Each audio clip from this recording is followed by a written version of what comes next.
Formally open the meeting and welcome everyone.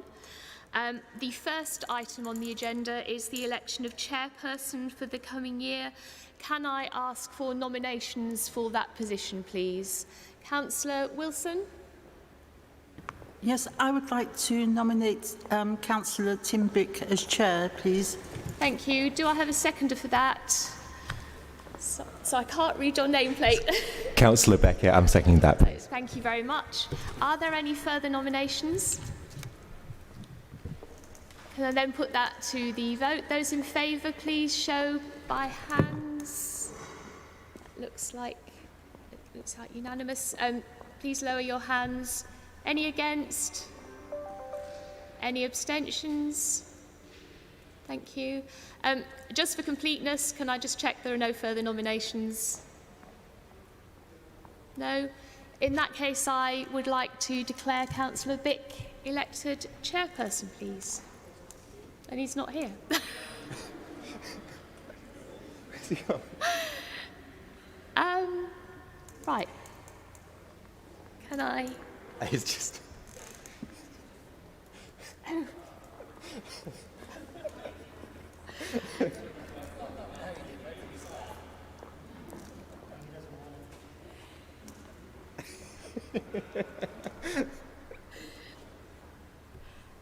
Councillor Bick is just making his way to the chair.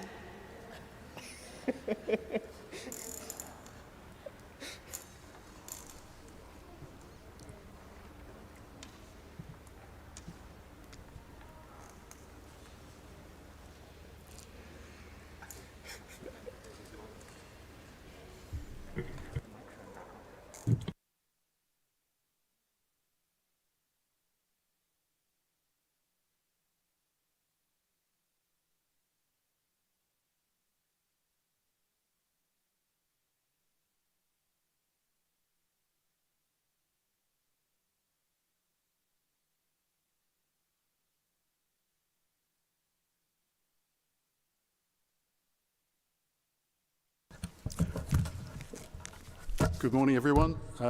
Move straight to the next item of business, which is the election of a vice chairperson. Could I have nominations for vice chair? I'd like to nominate Councillor Rosie Moore. Okay, Councillor Rosie Moore is nominated. I second that. And seconded. Are there any other nominations? I don't see any, so could I see all those in favour of Councillor Moore as vice chair? Thank you. And those against? There are none against, so Councillor Rosie Moore is elected vice chair, and she at least is in the room for that, so her seat is here. While she's moving into position, just like to say that I felt that our previous meeting place in Camborne wasn't exactly intimate, but this is something else. And although probably people want to draw all sorts of metaphors, when you learn that the toilets go to the missile and turn right, it kind of tells you that this is the very unusual surroundings. We will now turn to introductions.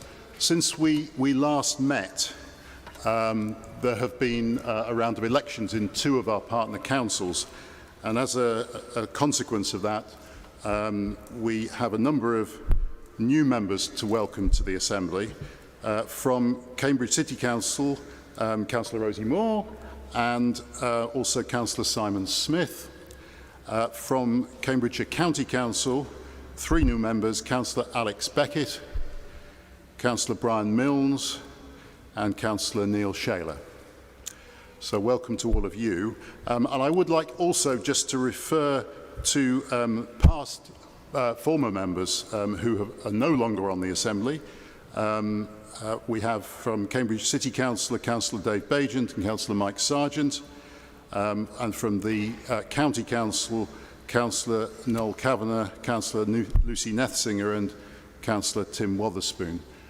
In particular, Councillor Wotherspoon as a past chair and vice chair of the Assembly, I think we would want to thank him and them all for their contribution on this body. So the next item is apologies for absence. Do we have any of those? Thank you, Chair. There are apologies for absence being received from Lucy Scott, and apologies for lateness from Christopher Walkinshaw, who will join later this morning, and Helen Valentine, who will join this afternoon. And Councillor Heather Williams will also be joining shortly after another meeting. She's here now. She's here, yeah. Yeah. Okay, thank you very much, Nick. This takes us then to declarations of interest. Are there any declarations of interest?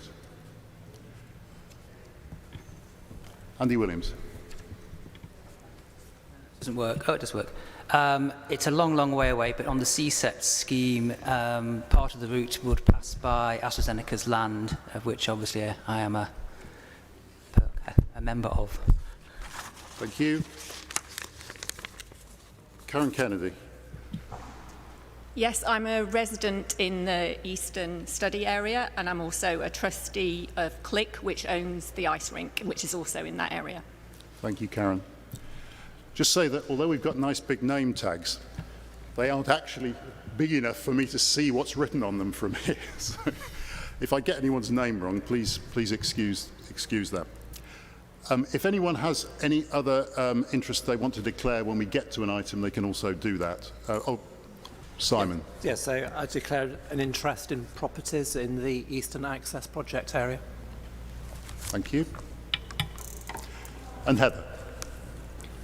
Thank you, Chairman. It's probably advisable that any members of South Cambs District Council also declare an interest as they have financial arrangements in relation to the ice rink also. Okay, that's noted. Okay, this is ricocheting around fast now. Alex Beckett. Yeah, as noted on my members' interest form, I obviously own property on Coldham's Lane, which might be associated with Eastern Access.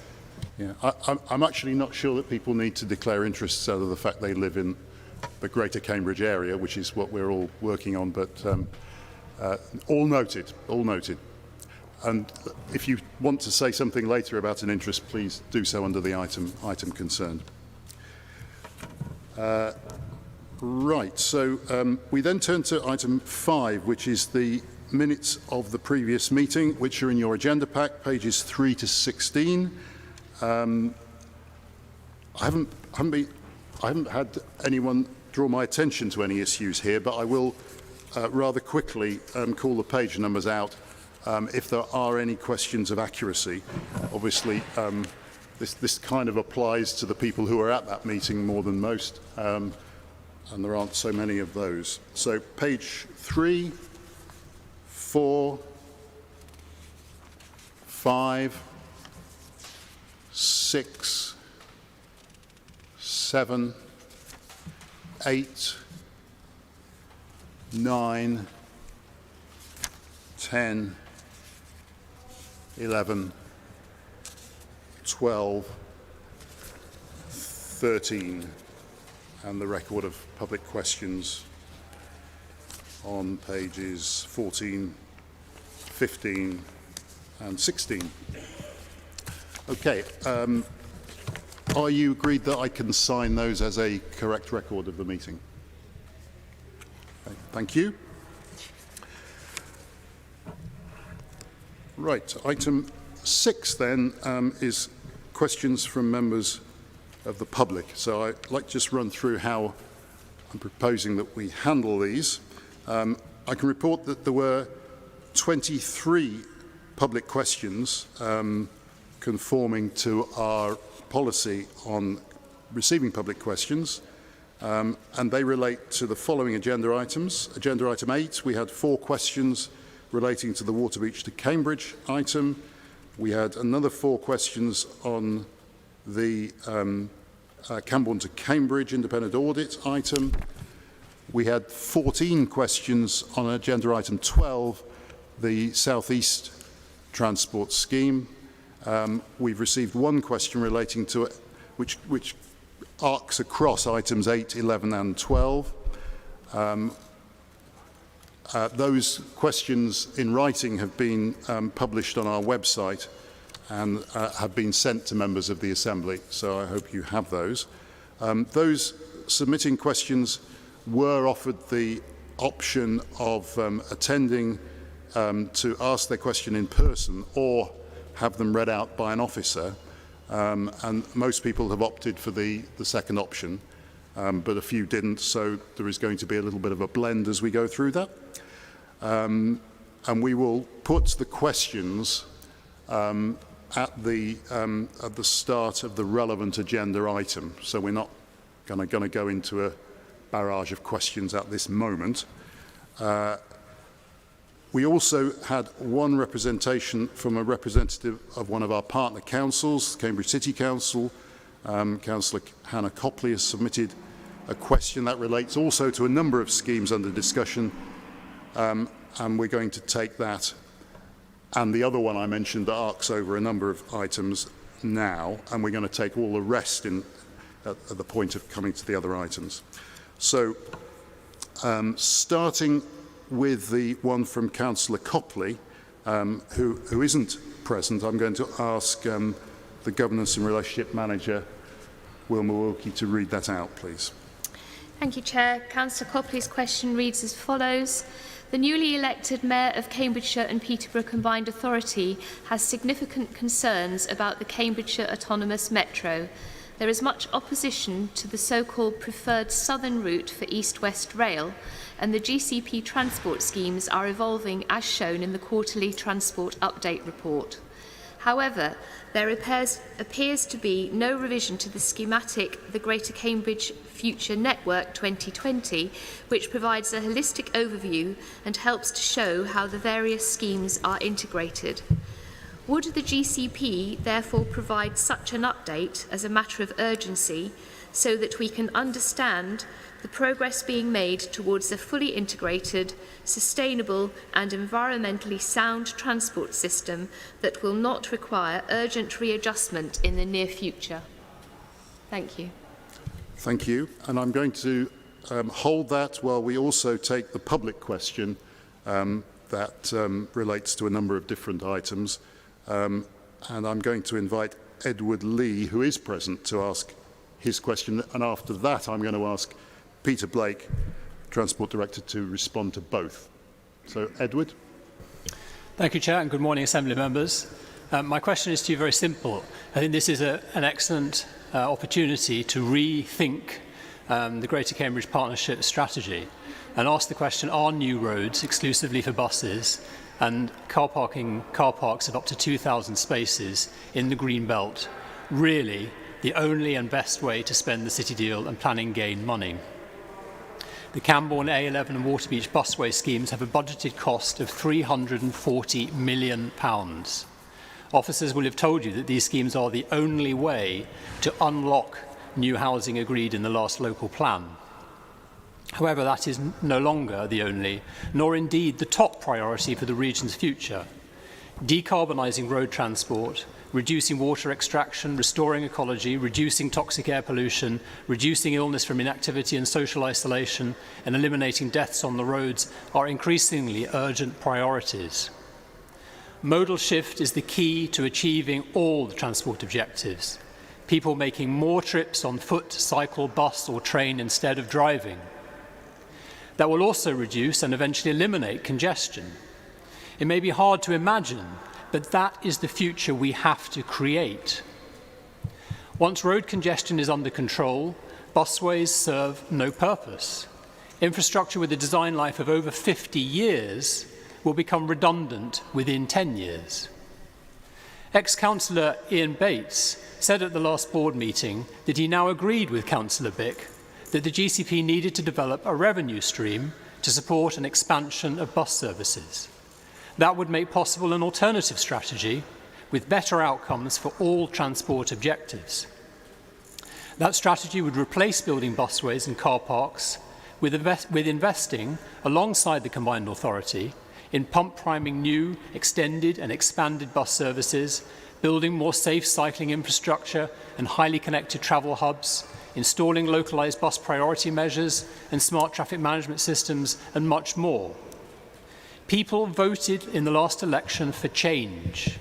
So ask the officers what other options can they offer you to recommend to the board to take forward. Thank you. Thank you, Edward. So I'm going to ask Peter if he will forensically tackle both those two questions together, please. Thank you, Chair. I'll do my level best. Could I just direct you to page 19, because that's the page with the schematic on that the Councillor Copley is actually referring to. So we clearly understand that the new mayor has a different perspective on CAM. We fully expect him to be taking decisions through the CA and the CA board, which is the proper process for that, in terms of either amending or indeed abolishing the CAM. When that happens, we will clearly update the schematic and reflect that in our presentations going forward. You will, I'm sure, Assembly members be fully aware of the feedback that East West Rail have received in terms of their recent consultation. And again, they will be reflecting on that. We expect to be hearing from them in the next few months as part of our continued dialogue with them as to what response they will be coming forward with. And should their position change, then again, we will clearly reflect that in our network map. In terms of the GCP's work, our integrated programme of infrastructure schemes and city access will continue. We'll continue to develop that in accordance with the Government and Department for Transport requirements. So today you've got the major corridors. Last time you had city access, which will come back to you in more detail again next time. So we will continue our work, but we will take away to update and refresh the schematic as our partners' decisions are fed back to us. In terms of the public question, we would entirely agree with issues around decarbonisation of transport, reducing water extraction, restoring ecology, reducing the toxic air in our area, illness from inactivity, reducing that, trying to eliminate deaths on our roads, alongside our priorities of promoting sustainable economic growth and addressing the housing and transport pressures that we face. And indeed, the GCP proposals are well aligned to the potential remedies to deal with those issues. But unfortunately, the remainder of the question simply fails to understand the scale of the problem that we're facing. We are a hugely successful area. It has enormous pressure on housing, on development, and as a consequence in terms of congestion and in terms of air quality and the issues that we face. We need to respond with an integrated approach that includes infrastructure, and it includes bus services and new services, and also in particular how we refocus the city environment away from the private car to more sustainable modes. And that balanced package is the way that we will encourage people to change modes, because simply putting on more bus services and then being caught in the same queues, experience teaches us is not terribly attractive to a passenger. Today's agenda is going to focus on our main public transport and cycling corridors, and I think the cycling bit gets overlooked. We're looking at extensive cycling network across our patch for the terribly keen cyclists of today and the e-scooter and e-bike riders of tomorrow.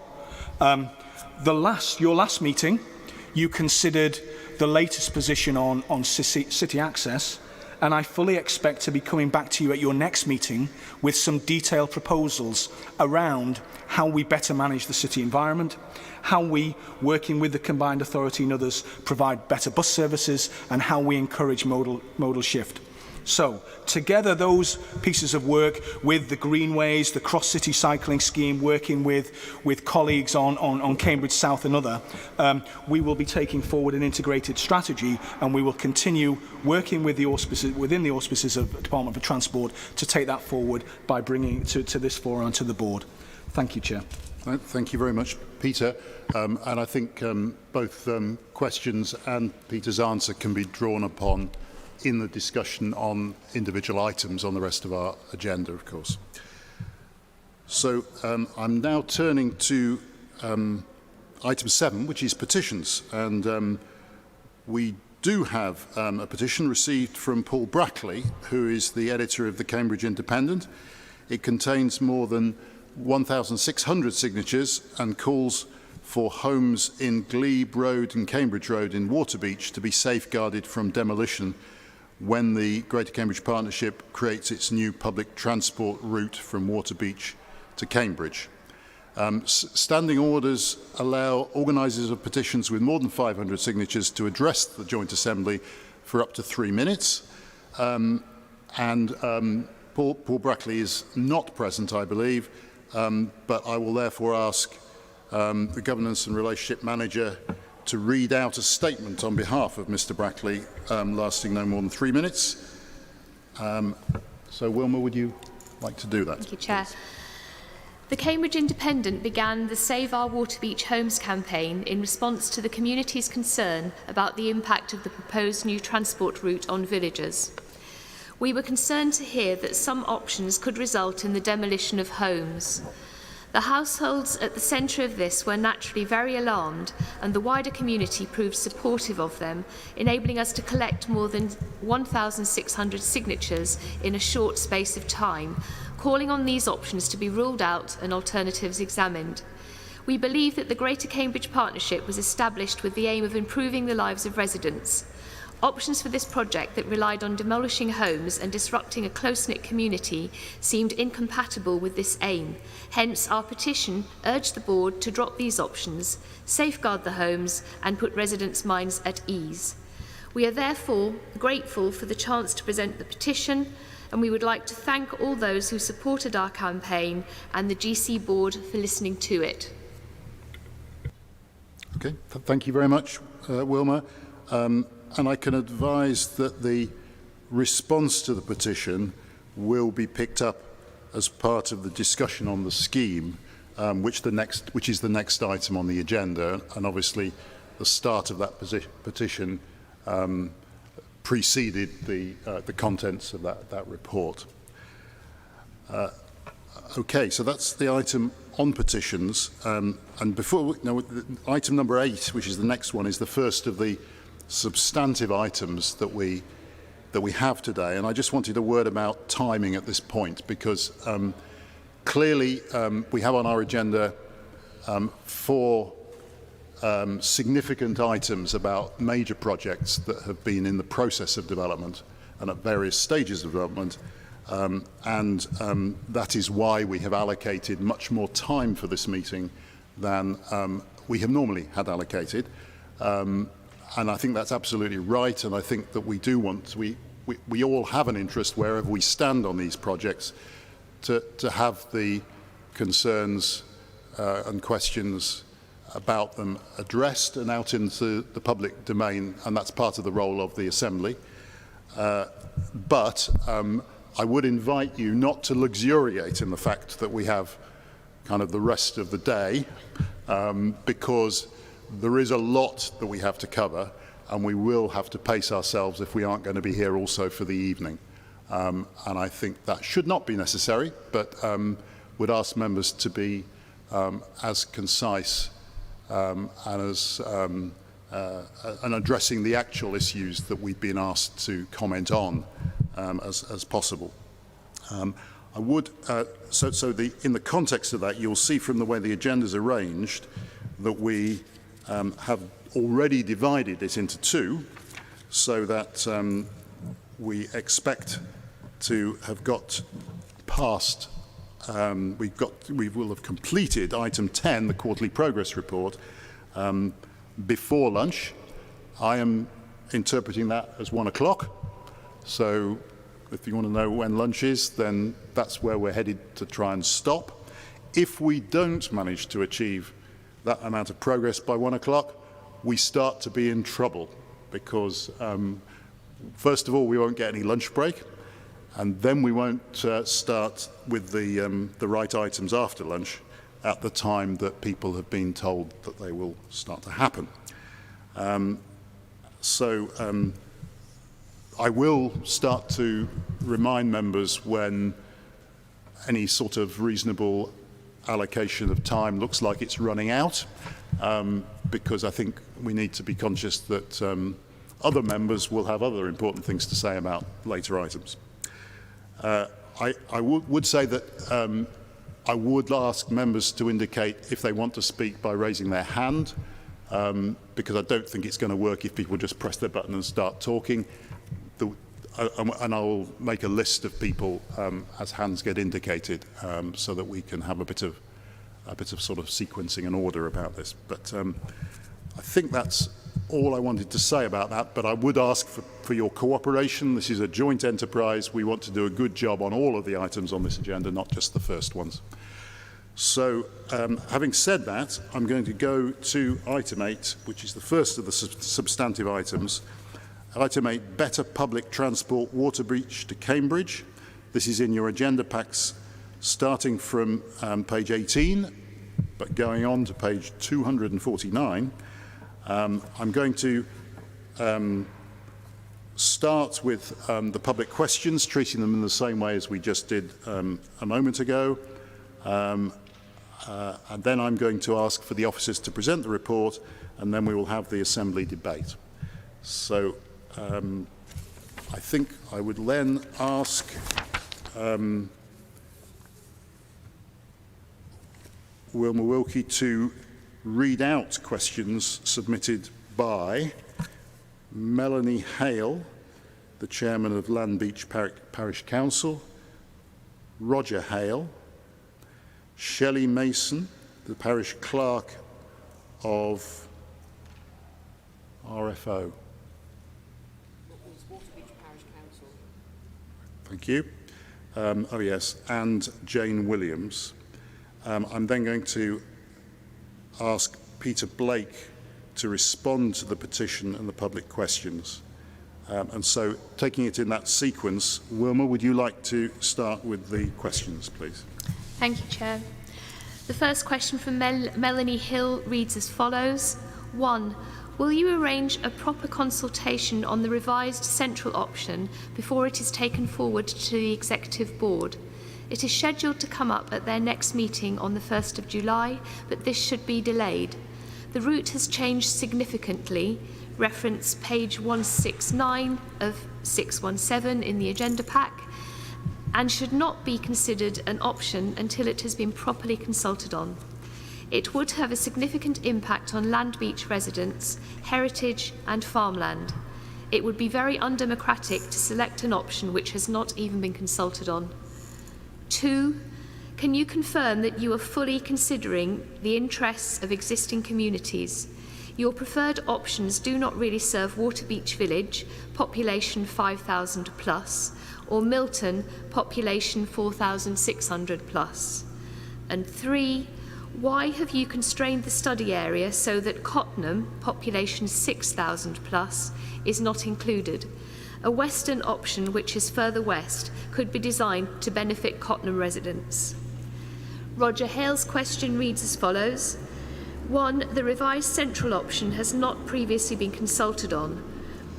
On what basis can a new option be included in the decision-making without democratic consultation? 2. Neither the revised central option nor the western option serve Waterbeach or Milton villages.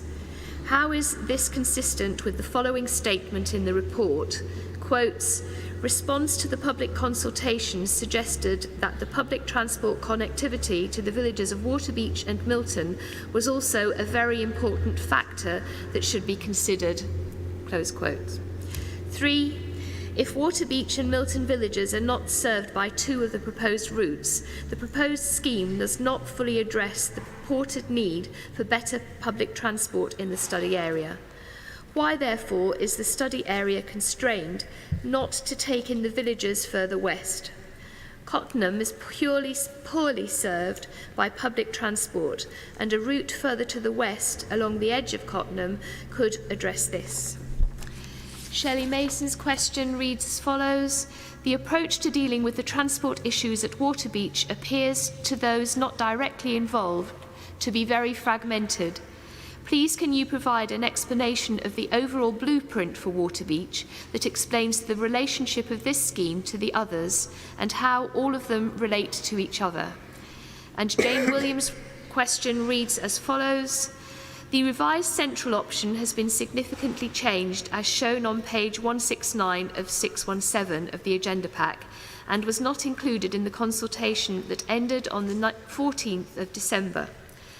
Does the Joint Assembly agree that a further consultation is undertaken before WC2 is progressed to the next stage, and that a new consultation is also appropriate on the grounds that the revised central option bypasses Waterbeach Village, and in tandem with the proposed relocation of Waterbeach Station to the new town, residents, especially the less mobile and financially able, will not have as much access to public transport as they do at present.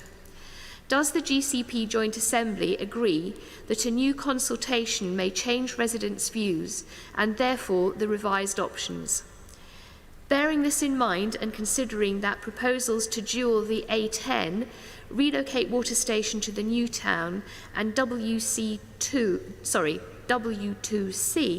are currently unfunded, developers of the new town, urban and civic, and RLWE's transport plans are substantially underfunded, Cam Metro scrapped by the Mayor, of which W2C is a part, loss of huge swathes of the Cambridge Greenbelt, farmland and habitat.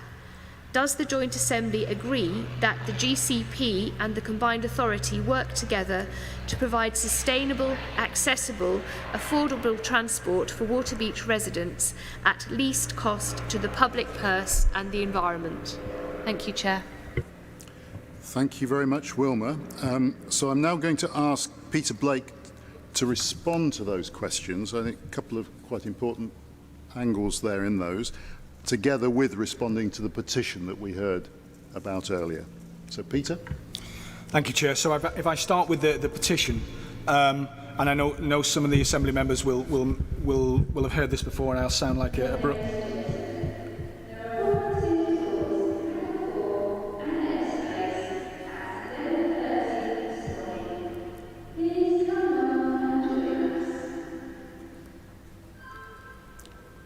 I was about to say, Chair, that I sound like a broken record, but I don't believe I've ever sounded like that.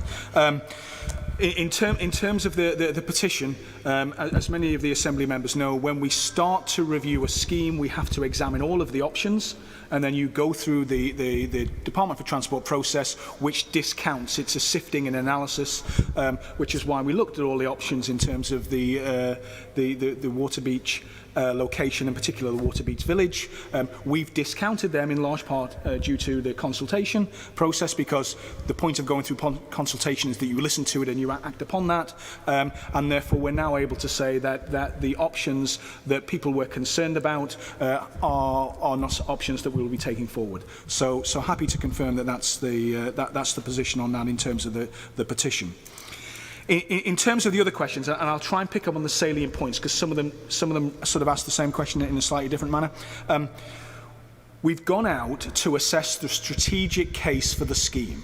Is there a need for greater public transport that is convenient, reliable, and frequent coming in from the Waterbeach area, based upon the existing conditions on the A10 and the development proposals along that corridor, particularly the new town?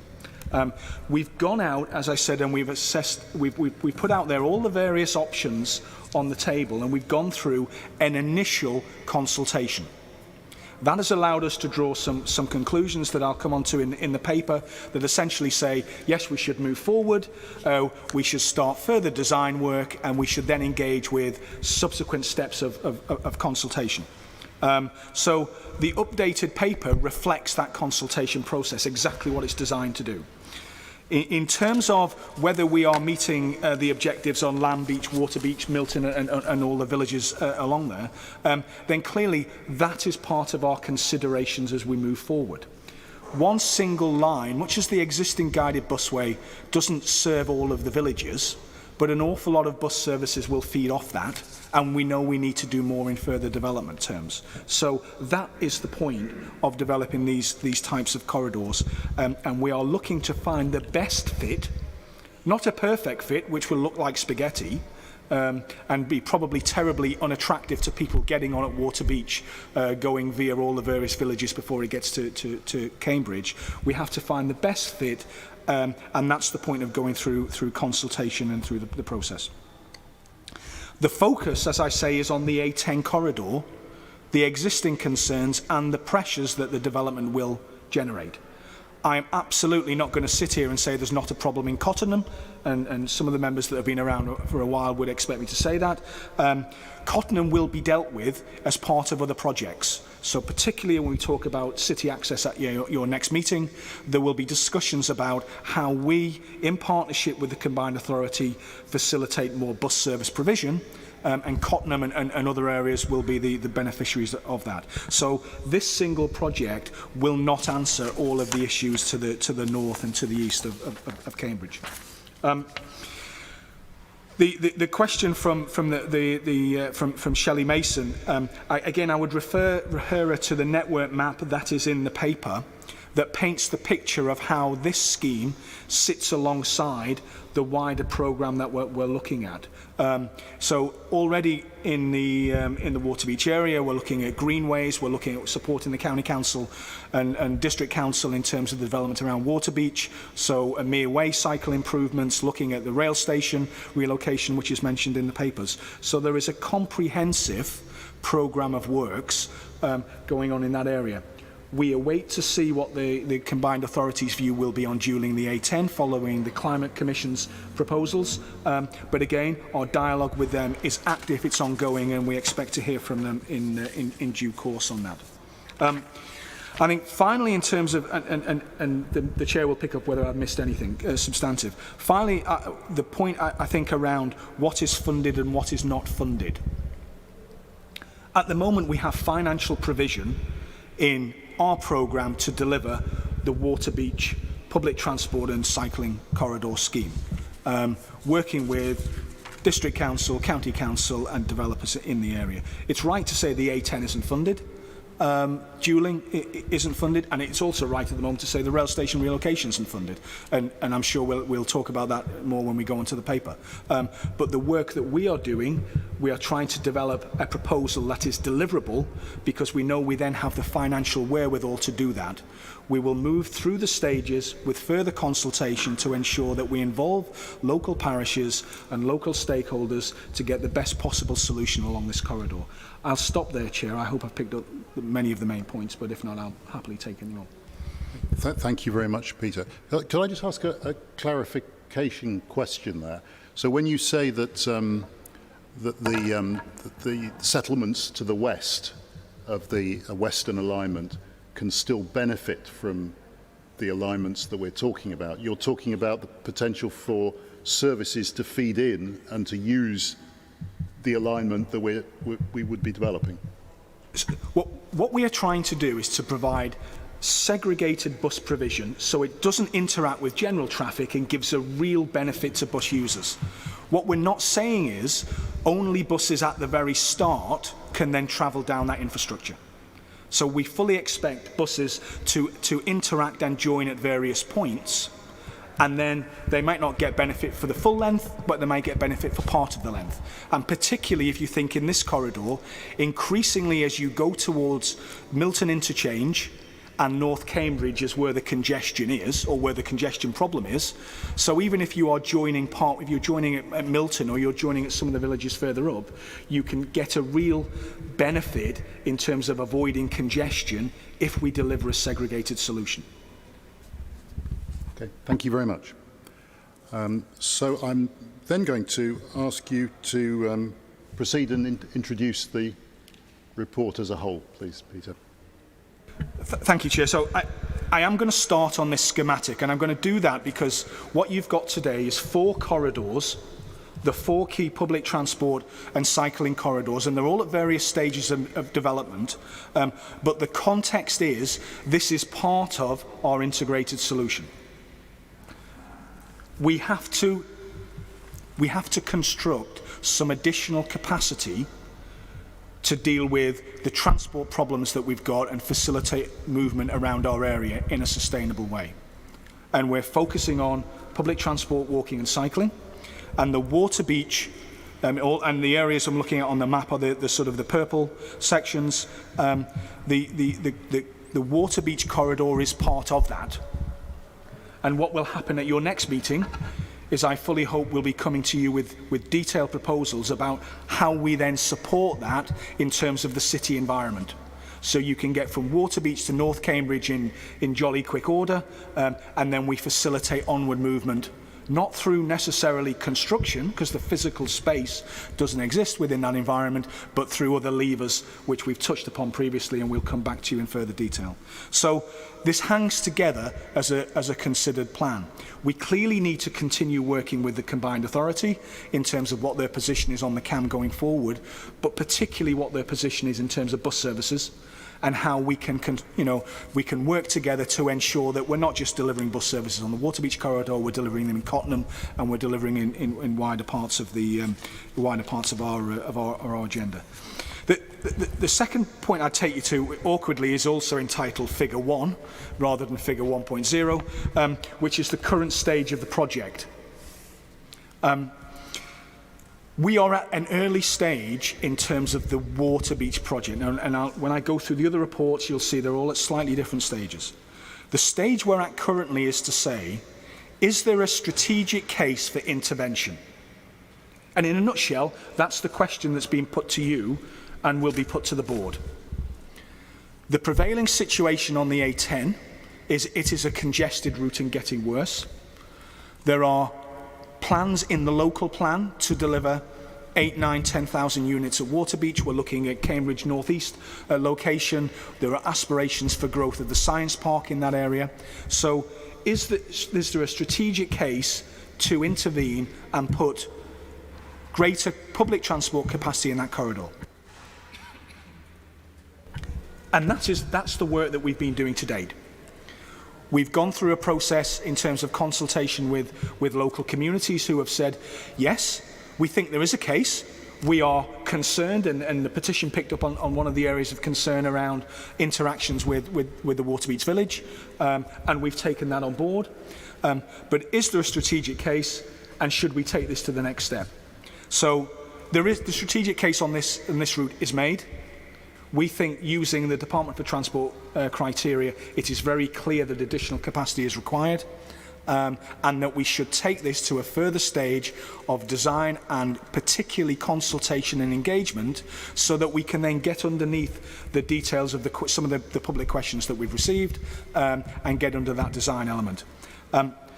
So that's the point around the scheme that we're promoting. I should have introduced my colleague Paul van der Bolt, and he's here to answer all the tricky technical questions that you may have.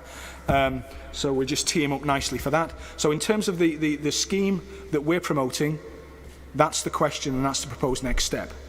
There is an addendum on this report which relates to the relocation of the existing rail station. That wasn't within our bailiwick when we started this work. That is a response to the planning situation whereby a planning consent has been granted. There is a requirement to relocate, to move the rail station to another area to facilitate that planning application. And at the moment, there is a financial shortfall for delivery of that, moving that rail station. And all we are simply saying here is it may well be appropriate from an officer perspective for GCP to get involved in that process to make sure that that station is relocated, firstly to deliver the housing in accordance with the local plan, but also in terms of wider benefits of ensuring we get integration between the rail station, any new corridor we build, and really promoting public transport on an integrated basis. So from an officer perspective, it seems to make sense, and really we're asking the question of you as the Joint Assembly, and then of the board, of whether it does. The caveat I will put on that is that will all come back to the commercial agreement that we come up with the developer. This is absolutely not the case of the public sector writing a blank cheque to a developer. So I'll hold it there, Chair, and maybe we'll go through questions. Okay. Excellent, thank you, Peter. So the one thing I like to do before we come into contributions here is to kind of remind members what question we're being asked, because clearly we are not the decision takers about these projects, but we are people who've been asked for an input into the process that the board will embark on making the decisions in a few weeks' time. So those questions are reflected on page 20 and 21 of your papers in sections 1.6 and 1.7. And as Peter has sort of teed up, the big one is, are we happy that the strategic case for a scheme of this kind is solid?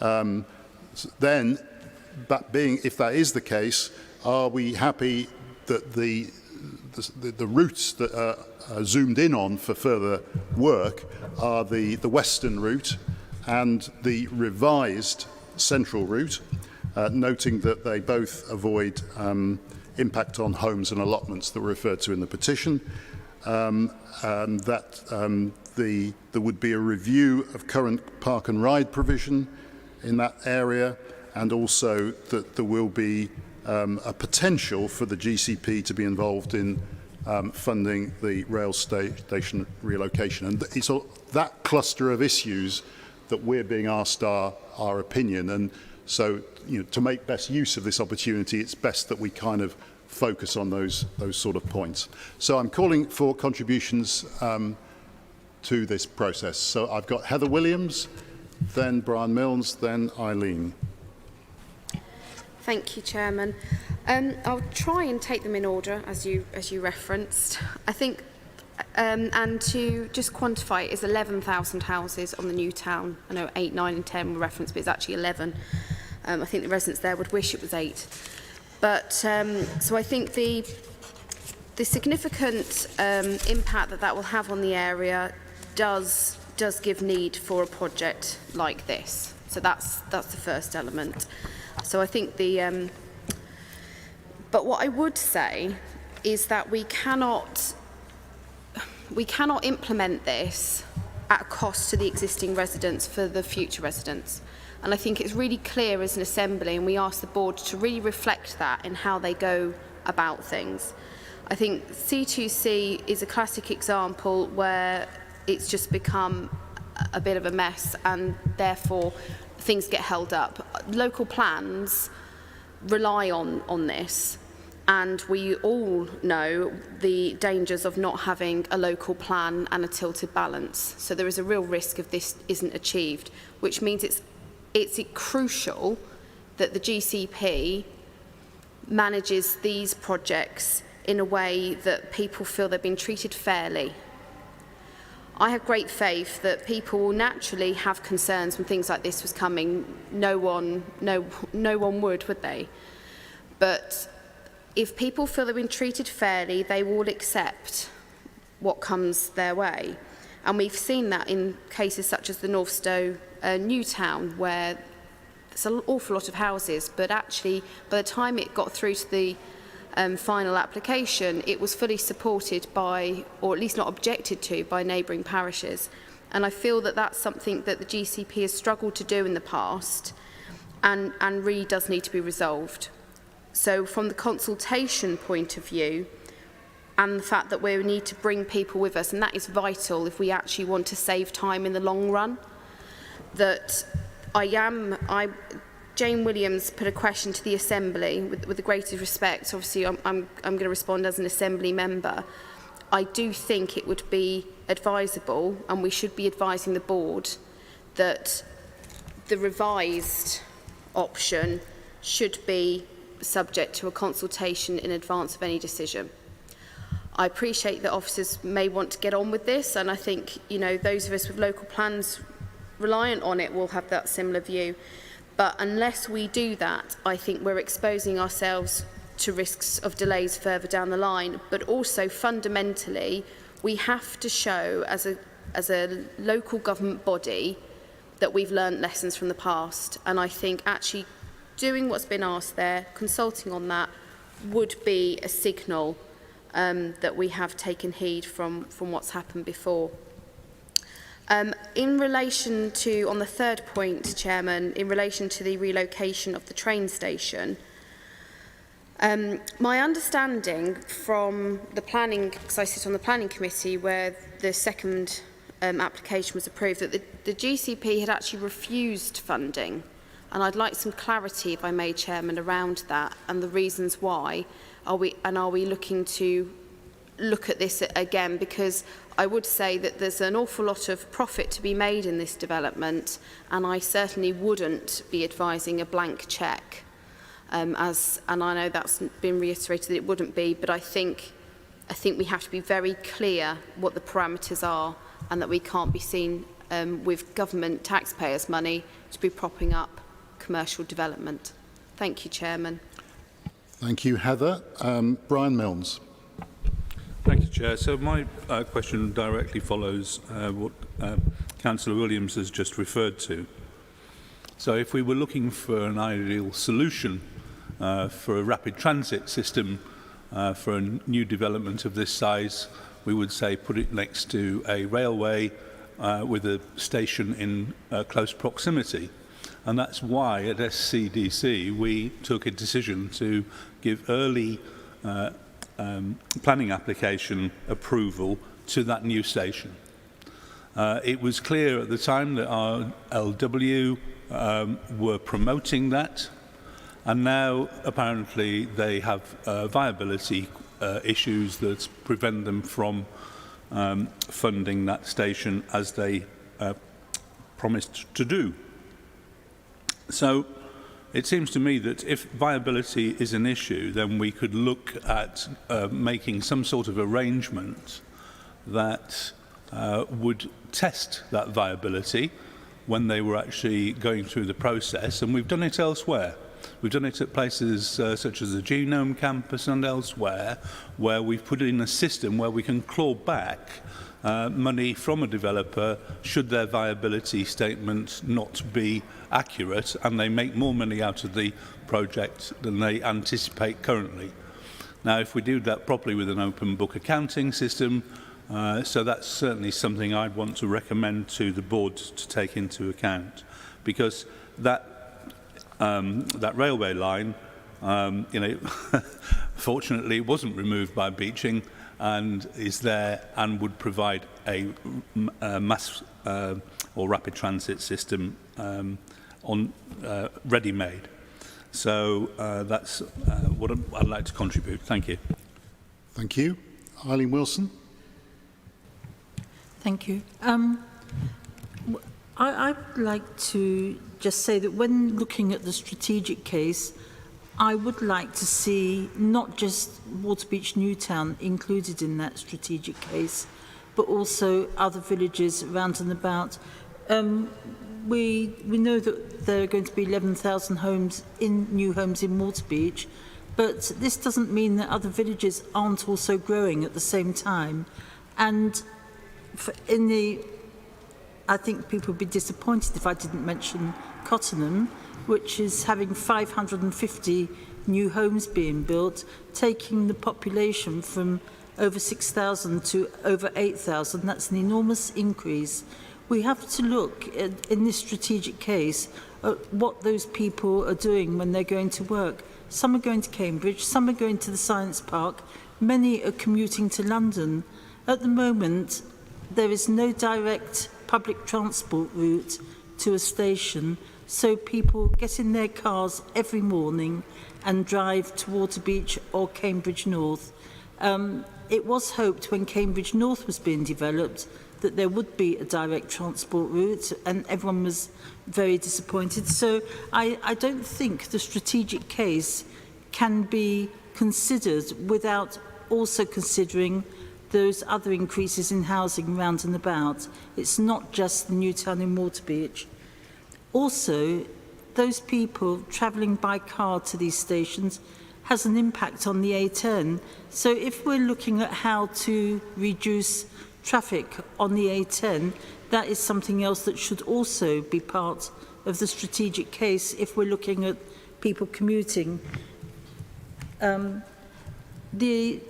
have just one other point that looking through the papers, I couldn't understand what happened after this off-road route reached Cambridge North. Where would people go from then? Because in my experience, every time you change between two different transport modes, there's also always the risk of a delay, and that actually puts people off travelling by public transport. Thank you. Okay, thank you, Eileen. I'm just going to turn now to Peter for some comments on those. I mean, there are a series of points there. One about the need for further consultation about the revised central route, and then a couple of points in relation to the funding question of the relocated railway station, and then a suggestion that the strategic case may be good but could benefit from being wider to include the a broader area than is encompassed so far. Could you speak to those, Peter? So in terms of consultation, we follow the prescribed process that we're obliged to follow, which is in the figure on page 20. And it says that there are various stages, and we go through the consultation process. And as a result of that consultation process, we update the position and we gradually focus in on an option. It doesn't say that at the strategic case we've decided what the route looks like. We simply haven't done that work, and nor have we done that consultation with the residents.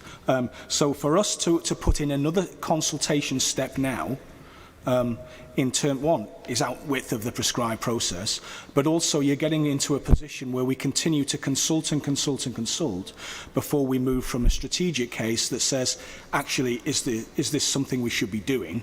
And then we need to get into levels of detail. So I recognise that that's not going to, that doesn't necessarily meet with the request, but I think a further step of consultation, as well as the obvious delay, would not necessarily take this scheme any further forward. So I would be hesitant in doing that. In terms of the station issue, we are being entirely guided by the planners of the District Council. So we are led to believe that there is a financial issue with delivery of the rail station. I absolutely endorse the proposal around clawback, which is my point around which this should absolutely not be a blank cheque. We should be very clear that we have expectations as the public sector if we chose to get involved. But we are sat here as the Greater Cambridge Partnership saying there appears to be a blockage. Is this something we could support planning colleagues getting involved with? Which is, I think, is the key question. But we will be absolutely guided by them, and we are being informed by them. In terms of the strategic case, I mean, in one sense, I'd love to include all of the villages around about. But the problem with that is we're looking at a single corridor, and we're obliged to follow the process because that's the delegation that we've got from government to do that. The A10 traffic volumes are included, because clearly if you're coming in from any of the villages onto the A10, that's the pressure point. The problem is if we stretch that envelope too far, then actually we might end up with some sort of quite perverse results in terms of what the case looks like. That is not to say there's not a growth issue in Cottingham, we're not saying that. I think what we say here is that the solution for Cottingham is not necessarily solely this scheme. We think there are other solutions around, for example, city access and putting on additional buses in that network. You're right about Cambridge North. The design work simply hasn't happened. We're not at that stage of discussion, and we would expect to come forward in a future step of consultation and engagement. Thank you, Peter. Heather, a short second go. Thank you, Chairman. I appreciate the response that's been given. However, I really would like to see in our representation to the board that it should not go forward until that has been consulted on. I accept the prescribed, standardised consultation, but Chairman, I fear that is where we go wrong time after time. We're not dealing with procedures and things on these cases. We're dealing with people's emotions, and it's important we take them with us. And if we don't do that, we will end up in the same state. So I very much would like that included in your representation, while respecting the advice that we've been given. A small delay now could save a long time in the short run. Not to mention, it would give a very clear signal to those residents that we will listen to them, because they don't have the confidence that we will right now, and we have to repair that. Otherwise, it's going to become as toxic as the rest. Thank you. Ian Sollum. Just very quickly, and I suspect this comes in more at the detailed design phase, but I was quite surprised that there was no consideration of the guided busway as the existing guided busway stretch as a potential constraint given the growth at Northstowe in the Atkins report at all. It didn't seem to, or I certainly couldn't see it mentioned anywhere as a potential constraint. So just invite Peter to comment on that, please. Thank you, Ian. Andy Williams. So I'm in similar areas to the last two speakers. I think I appreciate that consultation is a multifaceted tool. I think the challenge has not been with the number of consultations, it's been the trust in the consultation process. I'm not convinced doing another consultation now is necessarily the right thing to do, but we need to be thinking about how we build trust with the community. I do worry as a business person of the number of consultations that we've been through on all the projects. So I'd rather they were really good and effective rather than the number of them. Detailed questions, one I think Ian's already picked up on. I was worried about the capacity of the existing busway. I see all the schemes go into the existing busway. I guess I don't really have a feel for what the capacity of busways are. We've heard on various schemes being told it's too great, not great enough, whatever. So some clarity on how the busways will interconnect. I best not comment on what I think about developers trying to get us to pay for part of their train station.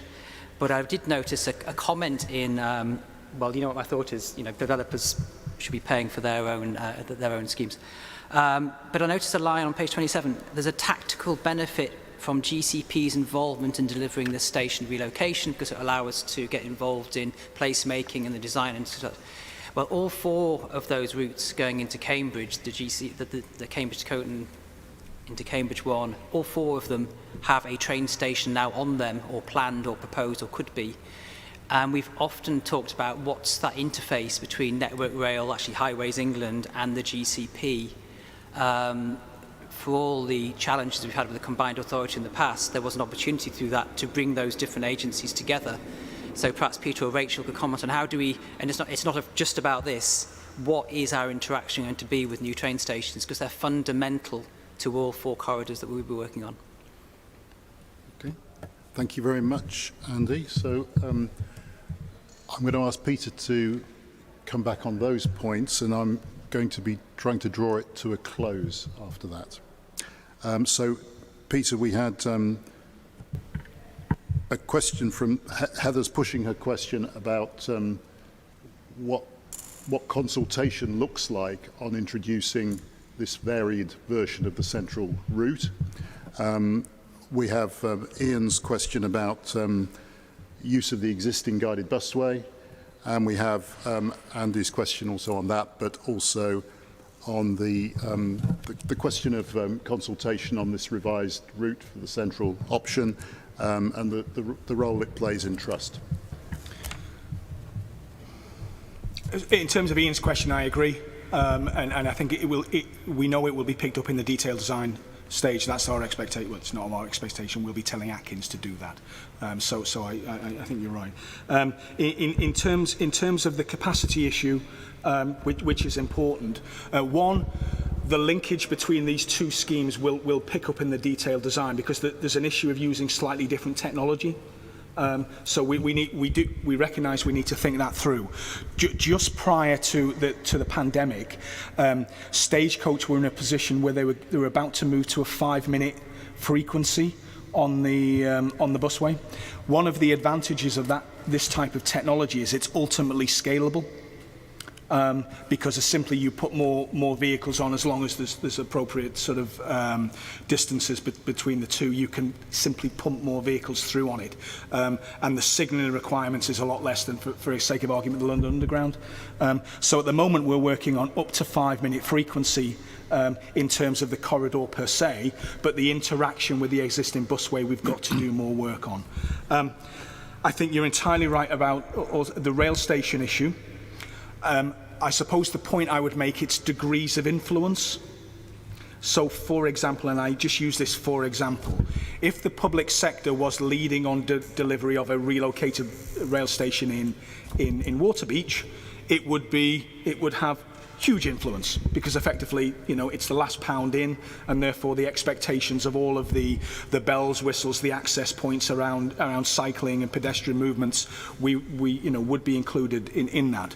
If we are a part player in some of the bigger schemes, then I think it's really incumbent upon the public agencies in particular, working with sort of local stakeholders to say, how do we influence the key national rail bodies, particularly Network Rail in this area, and undoubtedly we can do better at that as a group. And I think that one of the opportunities of the new combined authority setup is for GCP to get closer and have those conversations. We've clearly got a live issue at Cambridge South, and how do we make sure that that really plays a role in terms of the placemaking and accessibility of the biomedical campus site. So I think there's more work to do on that.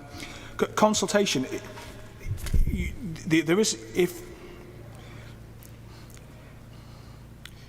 you go through a consultation process to sieve down the various options, moving to the next stage does not say that anything that's consulted upon at the next stage is going to get taken forward. Because at any point in the process, you could say, this is not opportune. This is not something we should be doing. We either need to turn back, or we need to start again, or we need to take a different route. If the board was so minded to go back round the consultation process, we would have to open that up again. We're not just talking about people who are directly affected who've responded, but the wider community. And the structure of that process would probably be by the time we get a report back, would be a 6 to 9 month timeline to report back to the board. That might then not take us any further forward in terms of the process. Others may have a view in terms of what that does for community relations, but that could be taken forward in that sort of timeline. But the issue we will then face is at the next stage, we'll then expect to have still a number of options on the table, because it's easy to discount things, but you've got to leave options on the what routes are still viable, what routes are maybe less popular, understandably, but we need to do more work on. So there's a very clear process that even if we go back round the loop on a consultation, we can't then suddenly just say we've aligned on a particular detailed route, and that's what we're going to take forward to the next step. Because in terms of the prescribed process, as boring as that is, we're obliged to follow it, because when we sit in a public inquiry, we will be challenged that we've done on that basis. Okay, thank you very much, Peter. I'm going to attempt a summary of where I think we got to on this item, and then we will move to the next.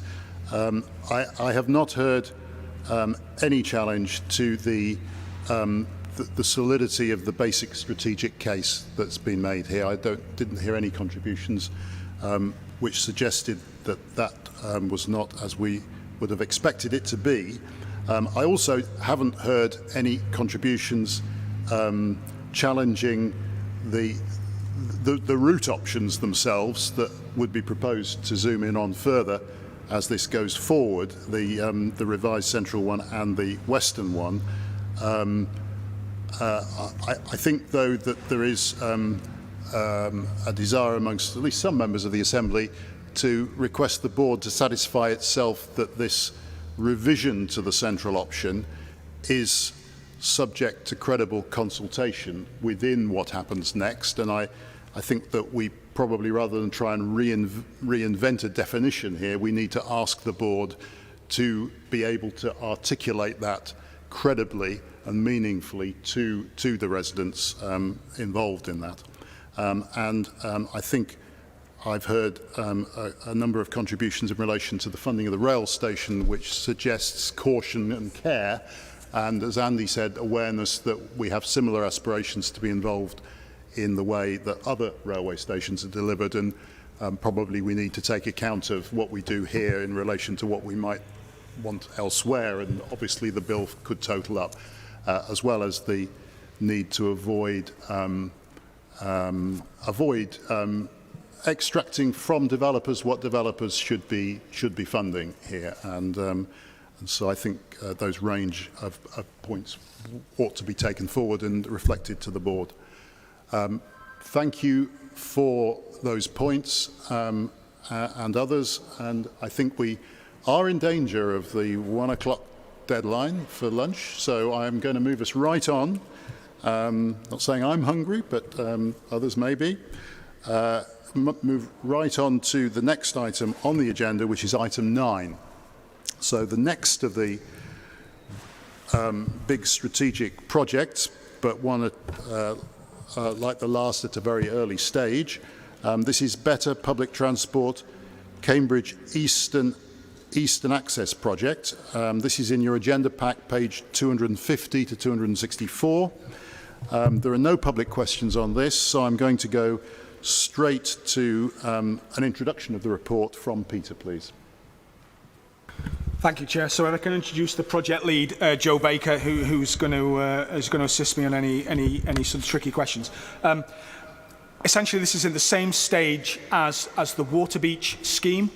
The key questions are sort of outlined on page 253, para 16, which are around, is a strategic case made for intervention? And if not, what should we be doing instead?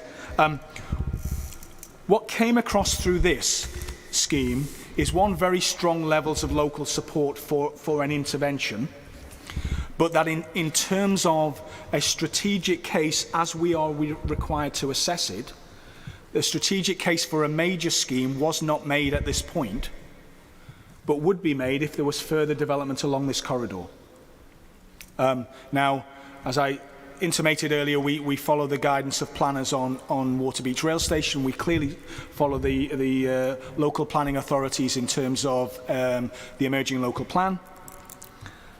And taking forward a strategic scheme will very much depend upon the outcomes of that emerging local plan and what comes forward over time. That said, the evidence does suggest to some interventions now. And one of them is outlined in this report quite clearly, an intervention around Newmarket Road. It's clearly on the corridor. For those of you that know it, it's a far from good environment. We think in the shorter term, there's far more where we can do on public transport, walking and cycling to address that. And one of the recommendations that will go to the board is to say, do you agree with that? And should we be taking forward a shorter term scheme on Newmarket Road? I'd also point you to 1.6D, and I suppose in a sense this is similar to the Cottenham question that we had in the previous agenda item, because another area that we think needs reviewing is around Coldham's Lane. But it doesn't necessarily fall within the auspices of this project. At this point, we think that Coldham's Lane is part of a wider city access agenda, and we would expect to bring forward proposals as part of that, because we recognise there are different travel patterns on Coldham's Lane, but certainly through the stakeholder engagement that we had, it was a very clear concern that was raised, and we recognise there are issues that we need to address. So we'll be taking that away under the city access, which you'll see at your next meeting in September, and we'll be bringing forward proposals to address some of the issues there as part of that. I probably don't want to say any more at this stage, Chair, but I'm happy to take any questions people may have. Okay, thank you very much. I see Alex Beckett indicating. I'll come back to him in a minute. So, like I tried to focus the question for us on the previous item, I'll try and do it here. So if you turn to page 253 of your agenda pack, it's in section 1.6 that you find the questions that the board are going to be addressing, and therefore the questions that our observations are invited on. So one of those is the situation in regard to the strategic case, which is regarded as a big total scheme contingent on the planning situation as it develops, but hasn't yet developed on Marshalls. But then the definition of a shorter term scheme focused on Newmarket Road, as described in the report, which the board would be taking a decision on at its next meeting. And then the the potential for city access to enable further add-on benefits from what could come out of this scheme, and then the potential which we're being asked to note in relation to rail. So I'm going to ask for contributions that fit along those lines, if possible. I have Alex Beckett. Thank you very much, Chair. As I'm sure a lot of other members have, I've been receiving a large number of emails and messages from Coldhams Lane residents in relation to the Newmarket Road element of this scheme. And as a Coldhams Lane resident myself, I've also been contacted a large number of times by local people asking for my help. Simply put, they feel Coldhams Lane is a neglected road which, while being residential in nature, is being asked to handle more and more traffic without any thought to the inhabitants being split from each other, or indeed the residents of Romsey being separated from the common. They feel the GCP isn't really listening to them at the moment or considering their needs, and this is all more evident with the Chisholm Trail crossing Coldhams Lane at Cromwell Road, and it's become more and more difficult. Obviously, I note that it was discussed that this might be considered as Eastern Access, and I think the residents would be happy to hear that. Firstly, I think it's important to point out to others here that Coldhams Lane is essentially a road in two parts. And I know that in the briefing, Coldhams Lane is often referred to, but often they are referring to the part which is from the Sainsbury's roundabout towards Cherry Hinton. There is also another part of Coldhams Lane which is from the Sainsbury's roundabout towards the Beehive Centre, and that's often an area where no concern has been given. It's also the area that's most at risk by the Newmarket Road works, and together with a lesser extent, Mill Road, Cherry Hinton Road and Arbury Road. All of these roads are minor C roads and simply not able to handle the load. And I'd ask the board to look at further interventions for these in parallel with the Newmarket Road works. Personally, I've had to give first aid on 3 occasions on Coldhams Lane in the last 2 years, so I know how dangerous it can be. The last one was to a cyclist that had a really nasty bone-out open fracture to their leg. So I just know how dangerous these roads can be, and I know that if they're asked to carry more and more traffic, these will become more apparent. Well, I think all members here will be in favour of reduction in traffic on Newmarket Road. I think this needs to be done via modal shift and not simply by pushing it around the board. I think everyone in Cambridge wishes to see traffic reduction, and we obviously have city access being considered at our next meeting. I call upon the board to bring this forwards and to be bold with reducing traffic in Cambridge, and to ensure that our minor community roads, such as Cherry Hinton Road, Queen Edith's Way, Mill Road, Coldhams Lane, Arbury Road, and many others, are returned to residents to enjoy safely, enhancing community and connecting residents. We all saw the benefits the community enjoyed when the roads became quieter with COVID-19, and I don't think anybody wants to go back to the way that it was before. Traffic reduction measures all need to be considered holistically and not on a piecemeal basis, as is currently the case, and I would really ask this is emphasised to the board in the Assembly feedback to ensure that any Newmarket Road works are conducted in parallel with measures to reduce traffic on all other roads, particularly those affected by these changes. Thank you. Thank you, Alex. Andy Williams. I think I'm saying the same in fewer words. I think you've got 79% people in support of a strategic intervention, and I look at the map of what's going to happen, it just looks extremely underwhelming to me, and I appreciate that the Marshall Plan, where Christopher's just arrived and will comment. I can see why you kind of want to wait to see what's going to happen there, where it's going to go, but for 79% support, and the recommendations are kind of weak. Let's have a chat with East West Rail and think about how it can push out. I think we need to be a bit more dynamic and a bit more proactive. I think the issues around Coldhams Lane are well made. It just feels, having spent many years working on the west and the southwest, that we were going to get to the east and we'd have something fantastic for the east. And just sticking a bus lane down Newmarket Road doesn't really do it for me. Okay. Thank you. Then I've got Christopher Walkinshaw. Chair, thank you very much, and apologies for my late arrival, which had been noted. I should start, particularly on this item, by declaring a conflict in that my daytime job is with Marshall of Cambridge, clearly referenced in these papers. But I will stay away from that on the basis that that is a further phase later on in this report. I welcome the report, but would pick up on the point Councillor Beckett's just made around modal shift. I particularly welcome under the Phase B proposals, or 1A, or A1, or 2A2, whatever it is, for the relocation of the park and ride, and note that it's a much larger scale, and which is really important. It's my regular point at these meetings to make sure that we provide huge capacity there. We need to get tens of thousands of people each day out of their cars and not trying to get past that point. And in that, I would just ask, when we get to the design of that stage, can we make sure that we recognise that the Kwai roundabout is one of the worst pinch points in that area, and allowing traffic to get into the park and ride really quickly as to interchange onto other forms of transport will be really important to making a difference. Otherwise, people will simply press on past. Thank you. Thank you, Christopher. Heather Williams. Thank you, Chairman. I think I can echo really what others have said, but about being a bit underwhelmed, and it does feel slightly ironic given there's actual desire for something in this area. I understand why you would want to wait, but I think we've got the spatial strategy and what have you for the local plan. It's so close that it might be prudent to sort of defer it till after that's come out.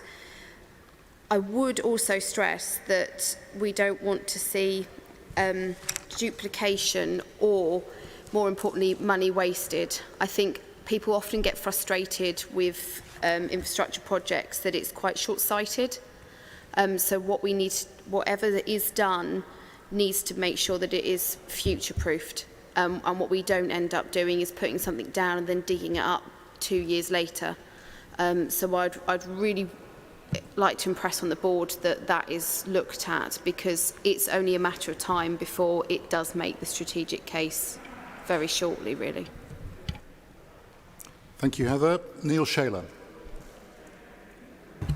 Yeah, I'd like to echo what Alex has said about Coldham's Lane. I understand there's a little bit of a tension in the intention, in a way, here, in that the Greater Cambridge Partnership is looking about future growth. And this is what drives. But of course, we in Cambridge want to see benefits to the problems we have now. And hopefully these things come together. Now, we've obviously, over this last period, we've seen a reduction in cars and people can breathe, and this is the sort of thing that we want to do. A lot of the problems, even in the previous example that we've talked about today, is about interconnectedness. And this is bringing in passengers from existing towns and things. And of course, our voters are already here. They're existing people. Those are the people who are complaining. Those are the people who want to see some benefit. Now, in terms of Cambridge itself, obviously with the demise or likely demise of the metro, we have this big black hole in the middle. And so it's about moving people across Cambridge. You get to Cambridge and obviously you can't just dump them there. Now, it's these movements across Cambridge that we're particularly interested in. Places like Coldham's Lane have a problem now, horrific levels of cars. And again, I would like to say, welcome as they are, the changes to Newmarket Road, we have to remember Coldham's Lane. Mill Road is a different story altogether. Mill Road has thousands of people accessing shops in the open, exposed to potential pollution. And these things have to be looked at in the round. I think I've made that point. One thing I'd love a comment on, if possible, in terms of the eastern access, is the potential for a new train station around Cherry Hinton, some way of getting passengers in via train from that direction. Okay, thank you, Neil. Thank you. Right, I've got further indication from Alex Bennett, but I'm going to ask Peter to comment first on those points, which I'm going to try and summarise, which were from Alex Bennett, really, Alex Beckett pushing the need for city access to come forward soon to complement what is being proposed here. Andy Williams saying, I think, something of the same and looking for something more substantial than we've got here. Christopher Walkinshaw supporting the expansion and relocation of the park and ride. Heather Williams concerned that we future-proof what we do and we hold on because we are quite close to the planning decisions in relation to Marshalls. And Neil Shaler pleading for the focus on current residents, not only the ones that might arrive from further development, and also pleading for the new stations like Cherry Hinton. Peter. Thank you, Chair. So starting with Alex, I mean, the key point you made is around pushing the traffic around, and that is the challenge, and that's why a single infrastructure scheme is not going to be the answer across the eastern part, or indeed the whole part of the city, because we need to consider the city access proposals, because if we're not careful, we are just going to move it around. I would entirely recognise the issues you raise on Coldham's Lane, and I say, and if you can just hold this until your next discussion, as you know, as unfortunate as that is, I think we do need to see this in the round, and a number of you have suggested that we do need to consider these things together, because what we can't do is start moving a problem elsewhere. We might get plaudits on one day, but we'll certainly hear from other communities, rightly so, on the next. I entirely hear Andy's point around ambition, but we are plan-led. We are not writing our own plan, so we are here to help deliver the existing local plan, which is what our focus is. And if the future plan comes in short order, great, we will pick up the cudgels on that.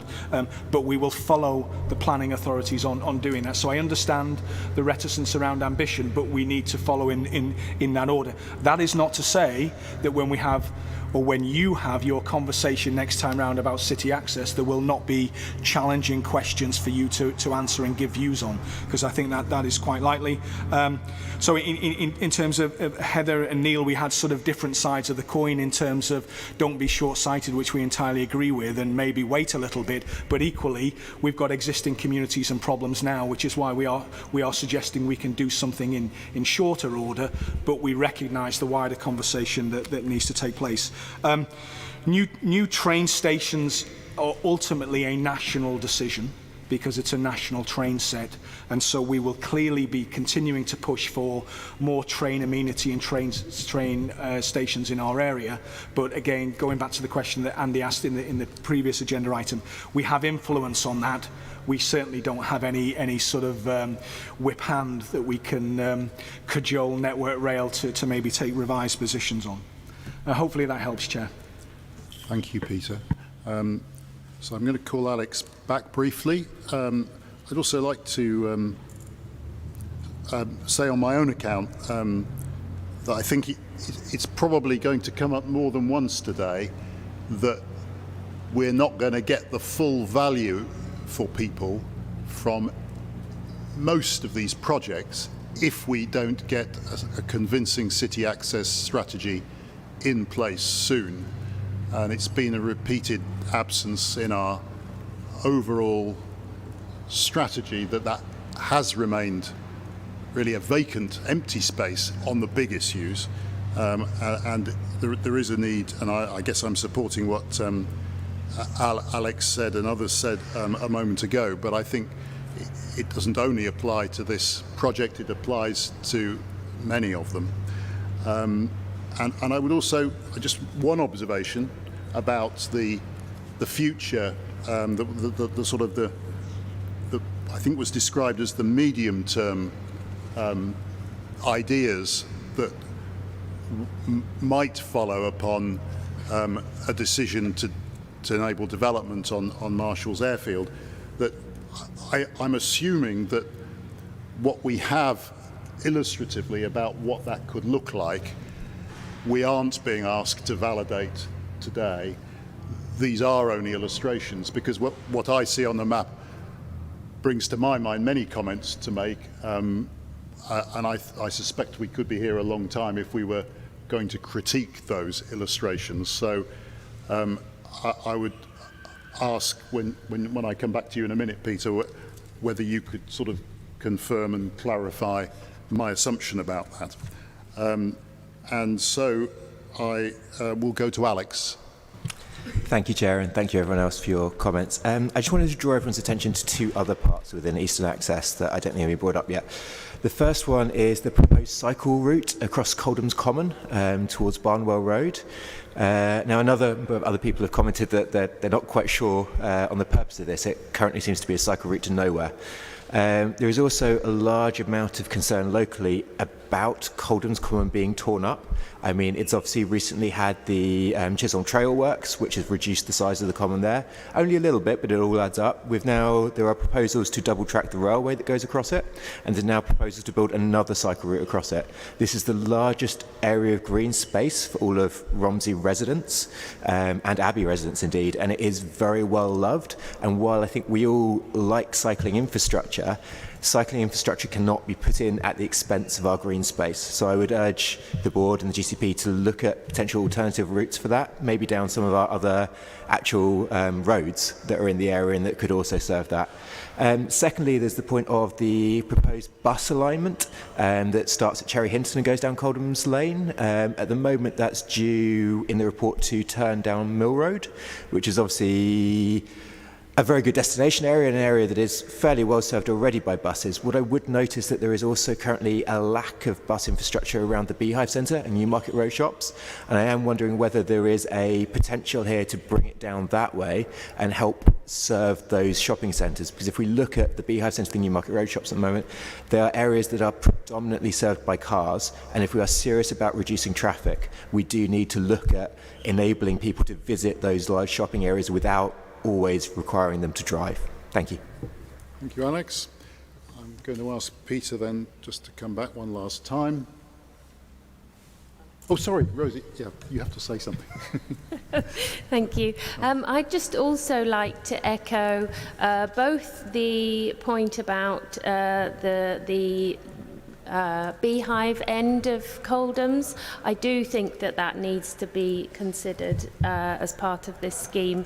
I hear you saying that it will be considered separately, but I just think that it needs to be within this scheme, and I would also really agree with with the concerns about that bit of cycle lane. I wonder why it was chosen to go that way across the common. To me, I don't really see any value in it, and actually I do not only use the common, but also I do cycle that way, and I can't see why. Obviously, I appreciate that other people might see the value in it, but I think that the common should be protected. Thank you. Okay, thank you, Rosie.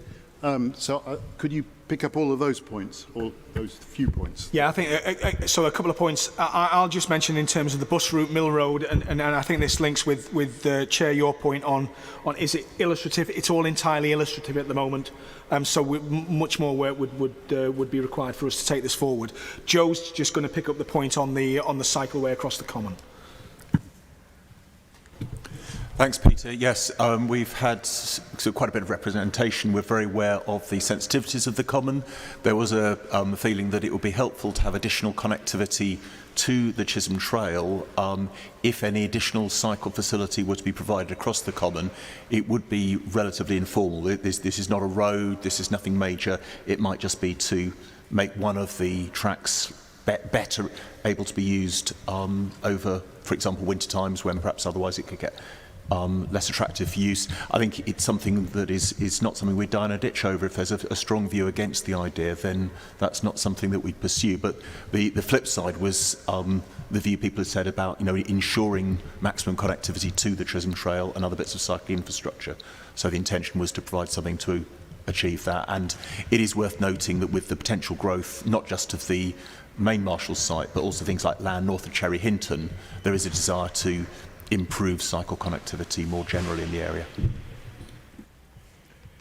Thank you, Joe. Right, so I'm going to try and bring this to a conclusion. I mean, I think that our points that I have heard from the contributions are kind of the top line of them anyway, is that there is some impatience to get to the substance of the larger scheme here, rather than only the shorter term scheme. So that's kind of one takeaway I think I have got from this. The second is that the plea for city access to be brought forward as a priority and in parallel with this scheme so that they become fully integrated and maximise the benefits to residents and travellers. And then a series of other comments that I think we will pick up out of the notes and highlight to the board, but I think that pretty much says it from what I hear, and we will ask the board to react to those in their conversation. So thank you for that, and I'm going to now turn to item 10 on our agenda, which is the quarterly progress report, which you will find on your agenda between pages 265 and 297. I'm going to ask the officer to introduce the report. I'll then explain to you how I'm going to organise the contributions so that we don't all end up cutting across each other on different subjects. And I think Niamh is going to introduce the report. Niamh, please go ahead. Thank you, Chair. So, as usual, I intend to run through the kind of key items that we're asking the Assembly to consider, after which I'll take questions and comments from Assembly members. Assuming you're happy with that, I'll run through those three. So item A is asking the Assembly to note a revised assurance framework. So Assembly members will see from section 7 that the GCP's assurance framework has recently been updated jointly with GCP officers and MHCLG officials. Really this is a procedural point. The assurance framework is a kind of live, living document that contains the detailed information on the expectations of government in terms of the national guidance that bodies like ours have to follow. It gets regularly updated, so really we're asking you to note that this has been done to ensure that it reflects our up-to-date governance arrangements and some recently changed national government project assessment guidance. So as is stated in the framework, should you wish to review it, it gets reviewed annually and will continue to be reviewed annually to pick up any points or changes. The second item we're asking for the Joint Assembly to note or comment on is the request to extend the Centre for Business Research work until November 2022. So again, members will be able to see from section 7 and section 18 of the report an overview of how the work is going, as well as some of the key findings. So just very, very quickly in summary, for those that might not be so familiar with the work, what it seeks to do is analyse the growth of employment in different sectors across Greater Cambridge. Really the idea of the work is to enable local partners to have kind of robust, timely data about how local sectors are changing. It takes the form of a series of updates and it draws data from company accounts over time, designed specifically to understand the challenges facing local sectors in light of COVID-19. The thing that we as officers really like about this is that it's genuinely unique. This information doesn't exist anywhere else and wouldn't exist without this work happening. Given how unique and useful and actually I think important this exercise is, we're suggesting that we extend this work into the end of this year and the whole of the next calendar year to make sure we can maintain that quality of evidence. Just to note also, Cambridge Ahead are currently contributing some funding towards this, and they have indicated that they would wish to continue that arrangement should the board agree to the extension. The third item that we're asking Joint Assembly members to consider, item C, is is the proposed allocation of funding from the City Access budget to secure a cycle parking match funding pilot. So members will be able to see from Section 7.6, the detail of the proposal. So kind of quickly to run through, last year the Executive Board agreed that the City Access project should support the creation of additional secure cycle parking, and proposals are being developed for that around the city centre. Alongside that work, it's proposed that the GCP runs a match funding pilot which will support workplaces to install secure cycle facilities. So you may well have picked up that there's lots of feedback around the fact that the lack of secure cycle parking is a barrier to people cycling around this place. Particularly that affects the uptake of e-bikes. So really new secure cycle facilities we think would encourage employees to commute by bike much more than they are. So the proposed match funding pilot would offer grants to workplaces of between kind of 25 to 50% of the cost of the secure cycling facilities, with a cap of 10k per scheme. That if there's exceptional financial circumstances, we could look at some flexibility around that pilot. We think the sort of things that these facilities will provide, not limited to, but for example, individual bike lockers, bike hangers, lockable bike storage, a lockable bike store, a cage, a hub, and secure kind of gating and fencing, and additional lighting and CCTV. The way it would work is that the GCP would run a funding round where workplaces would be invited to bid into an application process for grants. I'll stop there, Chair, and ready to take any questions or comments. Thank you very much, Niamh. So historically we've had the issue with this report, which is always quite a resource for us, is that if we're not careful, we end up kind of asking one question about one bit and another question about another bit, and then we don't get a sort of sense of purpose and direction out of it. So I'm going to take this by the different sections, reminding you where there's a decision that the board is likely to take. And by the way, no comment about some of these is also okay. And just to say that is an option. But anyway, so don't feel compelled, but also if there's something you want to observe or ask, then do. The first section then on the transport work stream, which the guts of that are in page 273 to 278. That is the section that includes the proposition on secure cycle parking. So are there any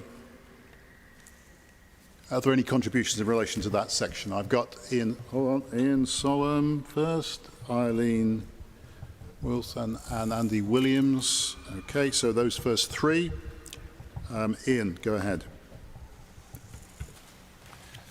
So just an observation, Hazenfield Greenway seems to have disappeared from the list of greenways.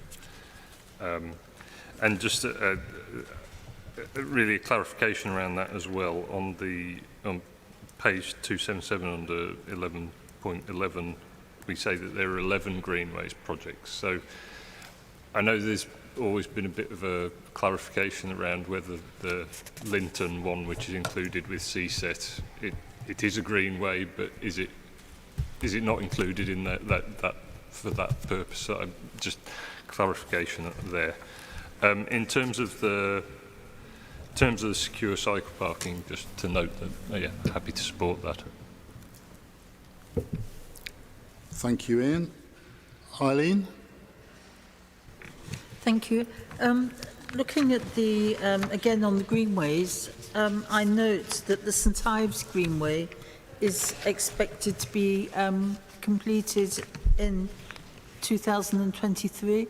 I was wondering whether this also includes the proposed cycleway between Oakington and Cottenham, and again, in relation to the secure cycle parking, I support that.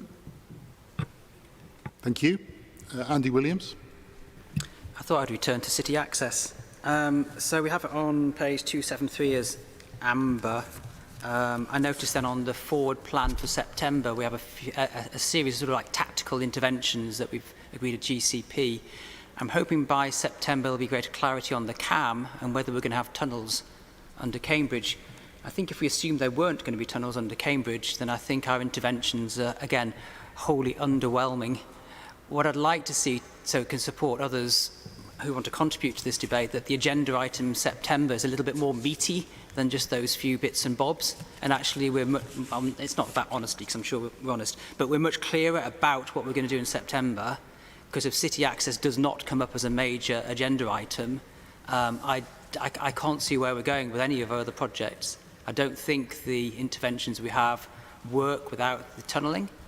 And so I'd like to see something really quite substantial to come back to at least discuss in September. Thank you, Andy. Just before Neil comes in, I just wanted to kind of build on Andy's point that we are assured verbally, anyway, that that city access is due to come back to us in the meetings in September. But actually, if you turn over the forward plan, it doesn't appear as a subject, although you could argue that components of a potential strategy do. And I do think that's a little bit concerning, because I don't think the appetite here is just to look at the bits and pieces, but to look at the whole strategy. So I'd just like some clarity about whether there is some updating that should have gone on to the forward plan in that respect. Neil, you're next, and I have Simon after, and then Alex. Just a few quick comments. Again, this is about city access, I think. The idea, I guess, is that a higher percentage of people arrive in Cambridge without a car and can move around in Cambridge once they get here without a car. Secure cycle parking is already a massive need in Cambridge now. The question I would like to ask is, I've been looking for this and I haven't really found it, is there provision for passengers to carry bicycles on public transport in the upcoming schemes? I mean, I see this as a way of bringing in villages and, you know, just allowing a little more access to the transport systems. Thank you, Neil. Simon? Thank you. I think the message is we need an overwhelming city access proposition. Not an underwhelming, overwhelming. We want it as soon as possible. It's going to be, it's got complex physics and it's got complex psychology. And the physics part of it requires multi-agency working. There's so many moving parts to actually putting the complete workable package together. And on the psychology, we really do have to take a lead in, we call it adaptive leadership, which is taking the public with us at such a rate that they don't resist the change, but actually embrace it. And that is going to be a monumental challenge to get right. Because where people sit at the moment is they believe they have the divine right to drive their cars as and when and where they like. And that's going to have to change because of the rapid growth in the sub-region just means that the highway capacity isn't going to be able to enable people to do that. We have to have attractive, sustainable transport alternatives for them. But the change has to be done carefully. And that is a significant part of this. So we talk about the schemes and the infrastructure, but we're going to have to carry the people with us at the same time. Very much agree with that. Thank you, Simon. Alex, Beckett. Yeah, I'd just like to echo that as well, and also Neil's idea about bikes on buses. I think that is key as we bring people in. The point that I actually wanted to get back to, though, was the cycle storage. Obviously, cycle theft is a massive issue in Cambridge. I know in my ward in Queen Edith, we have a big problem with cycle theft. I was wondering, we obviously all support safe cycle storage. Is there any potential to expand the scheme, though, rather than just being businesses, and to enable other community groups, potentially charities, residents associations, or other entities to be able to participate in a safe cycle storage scheme as well? Thank you, Alex. I'm going to ask, who is picking these up? Is it Peter? It would be unfair to throw Niamh under a bus with bikes already on it. So in terms of Ian's point, you're right about Heslingfield. Apologies, and let's make an executive decision, say 12 from now on, so we'll make sure that Linton is clear and included. Eileen, you're right, Cottenham will be done by 2023.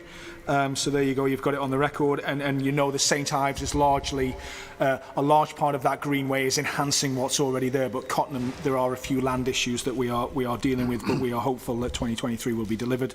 Andy and others, we've been waiting for it's a fluid situation following the tunnels and the mayor, but we are working on the basis it will be a substantive paper that comes in September that considers city access and what realistic proposals we've got going forward.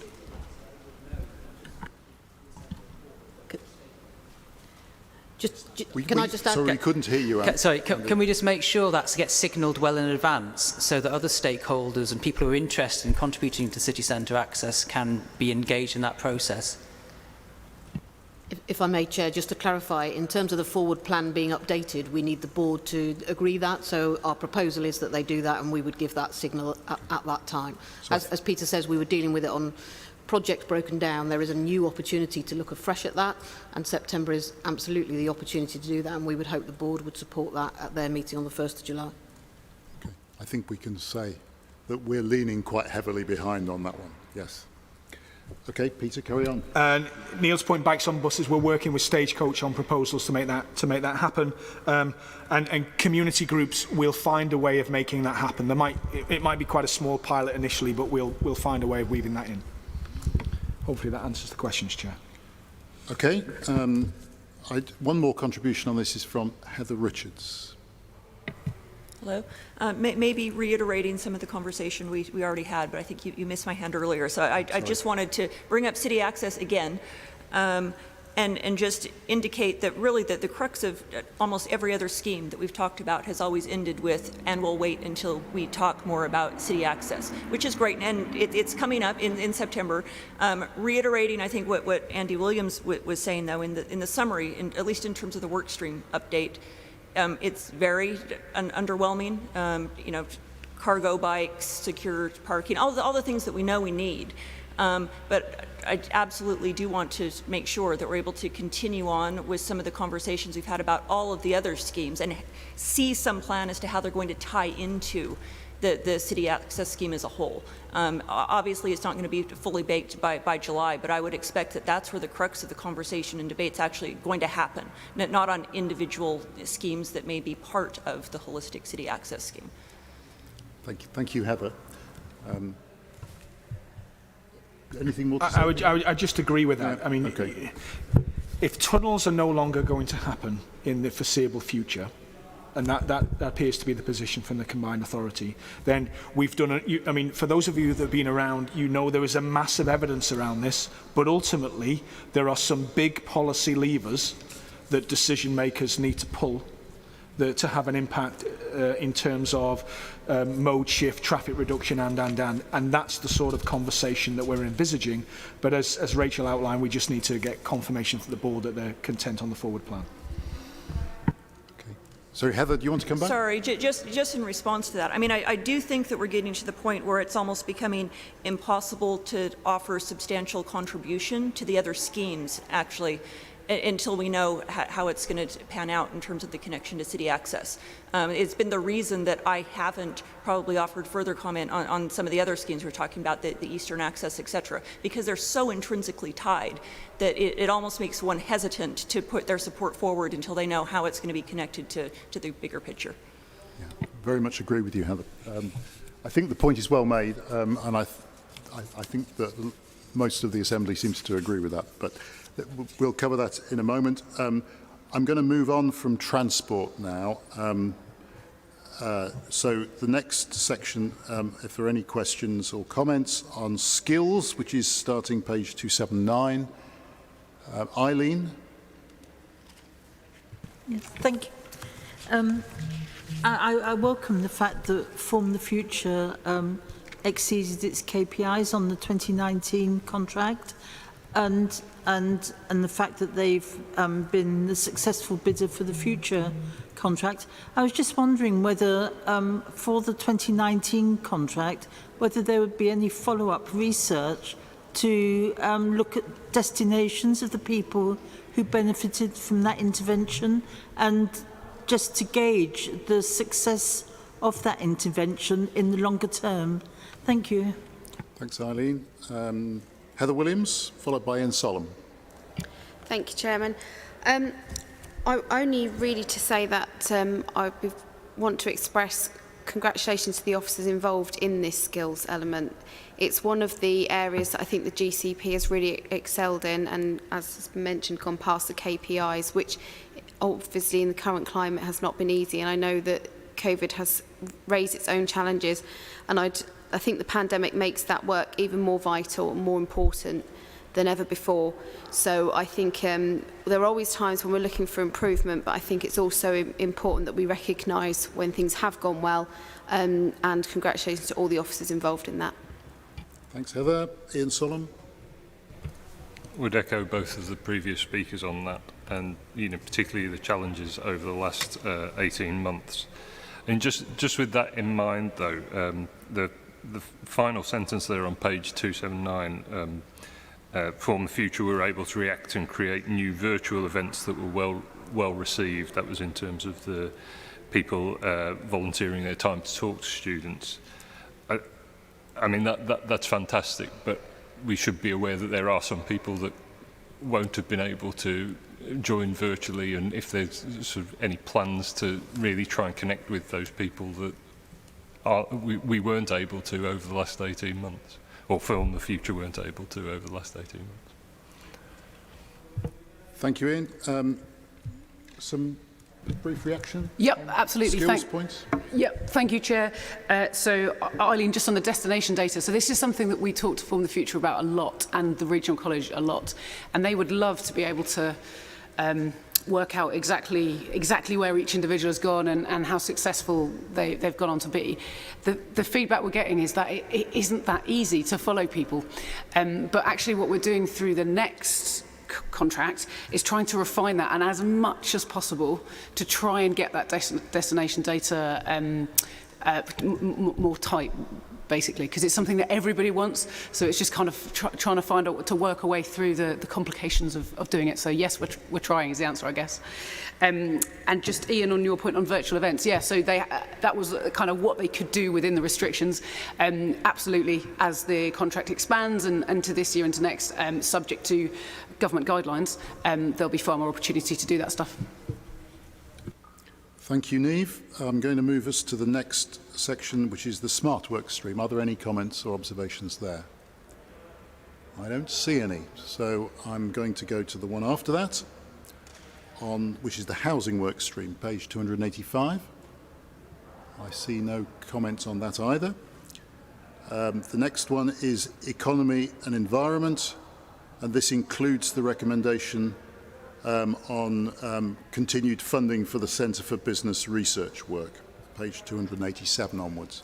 Christopher. Thank you, Chair. I should start with a declaration of interest as a former or joint sponsor of this programme. I would speak highly in favour of supporting this research that gives us accurate data about what's happening in Cambridge on which we can base our plans for the future. I think it's really important and certainly would have my support. Thank you. Heather Williams. Thank you, Chairman. Just that it is invaluable because it is so unique, and I think it's an important piece of information, particularly as we come out of the pandemic. So would like to recommend full support towards the board. Great, okay. Thank you for those. Rosie? Thank you. I'd just like to say that I very much support the electricity grid reinforcement, that is absolutely vital for reaching our net zero carbon targets. Thank you. Thank you. Fine. I'm not sure in terms of officer comment that requires much. So we'll. I just wanted to make a point about these, the funding for the Centre Business Research work. I say it sounds to me a good thing, and it does to some others at least, and it also relates to the cycle scheme earlier under transport.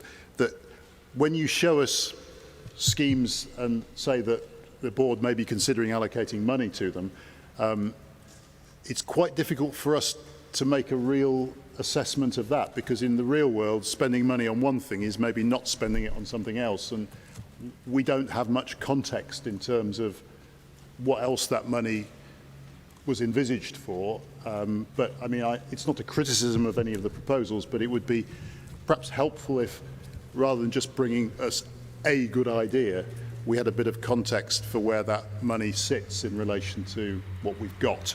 But yeah, okay, that's noted, I think.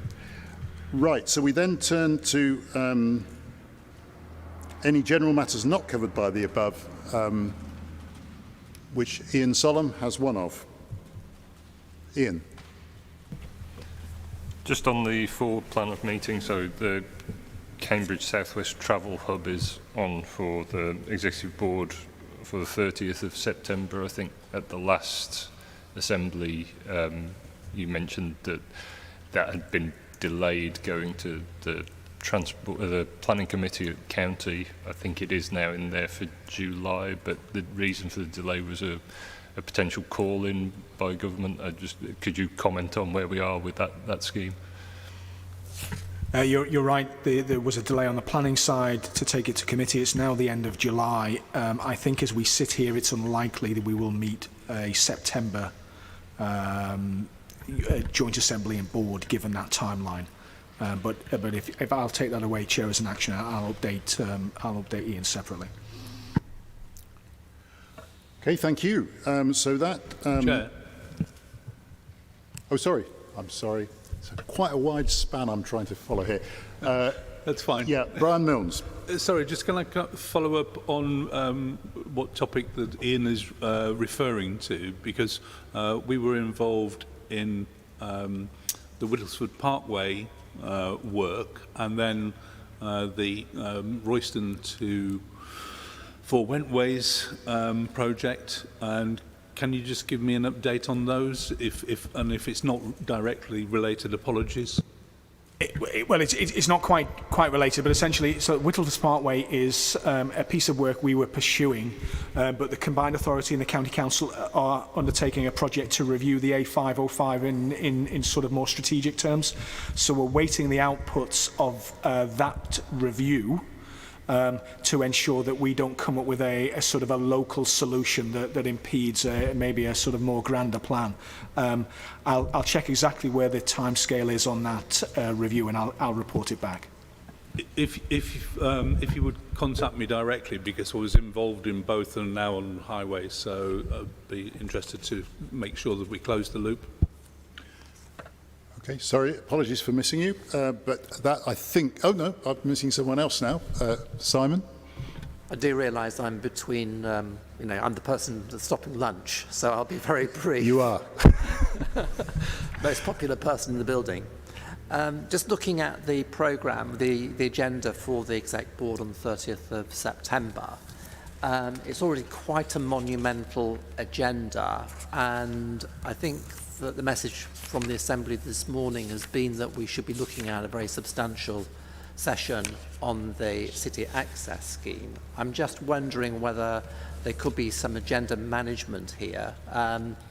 The agenda for the 9th of September is substantially thinner, and I think if we're going to really give credit to the substantive work that's going to be done between now and the next meeting on city access, that we need to have more time on the agenda for it.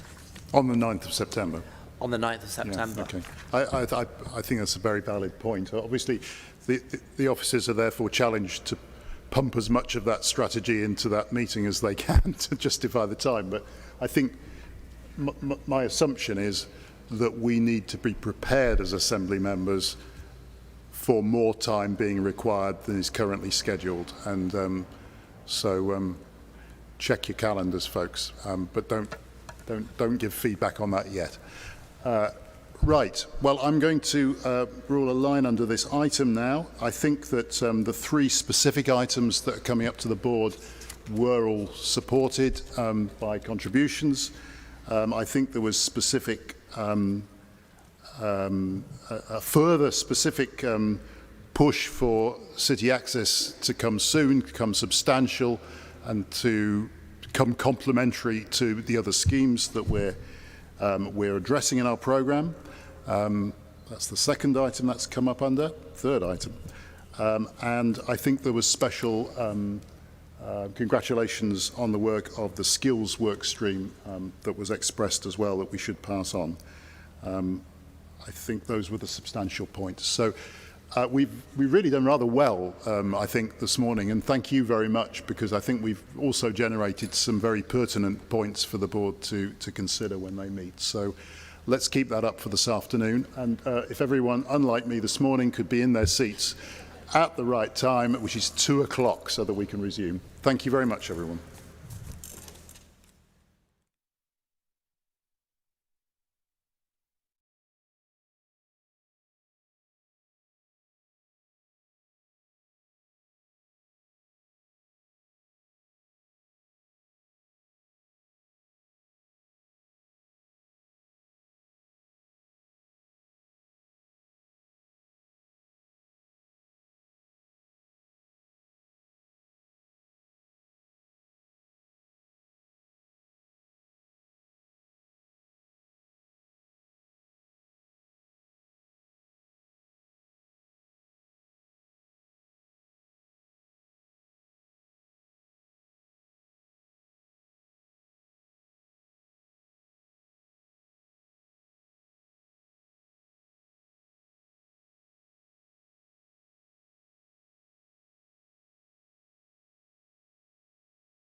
Well, I'm going to call us to order to reconvene for our afternoon session.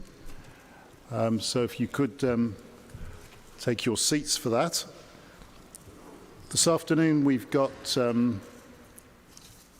two big items to talk about. These are our two most advanced projects, so more advanced than the ones we talked about this morning. And we have a lot of public interest and engagement embedded in both of these items. So there will be a short break provided for this afternoon, which can be at around 3:15, 3:30. Just don't get excited, it's just for 5 minutes, I think, but I guess in some ways it could be performance related, so that if we really galloped on, it could be longer than that. But I think our objective might be to see if we, without skipping what we have to do, try and accomplish the next item before the break. But let's see how that goes. So the first of those two items is the item 11 on your agenda, which starts from page 298. It's Cambourne to Cambridge independent audit. We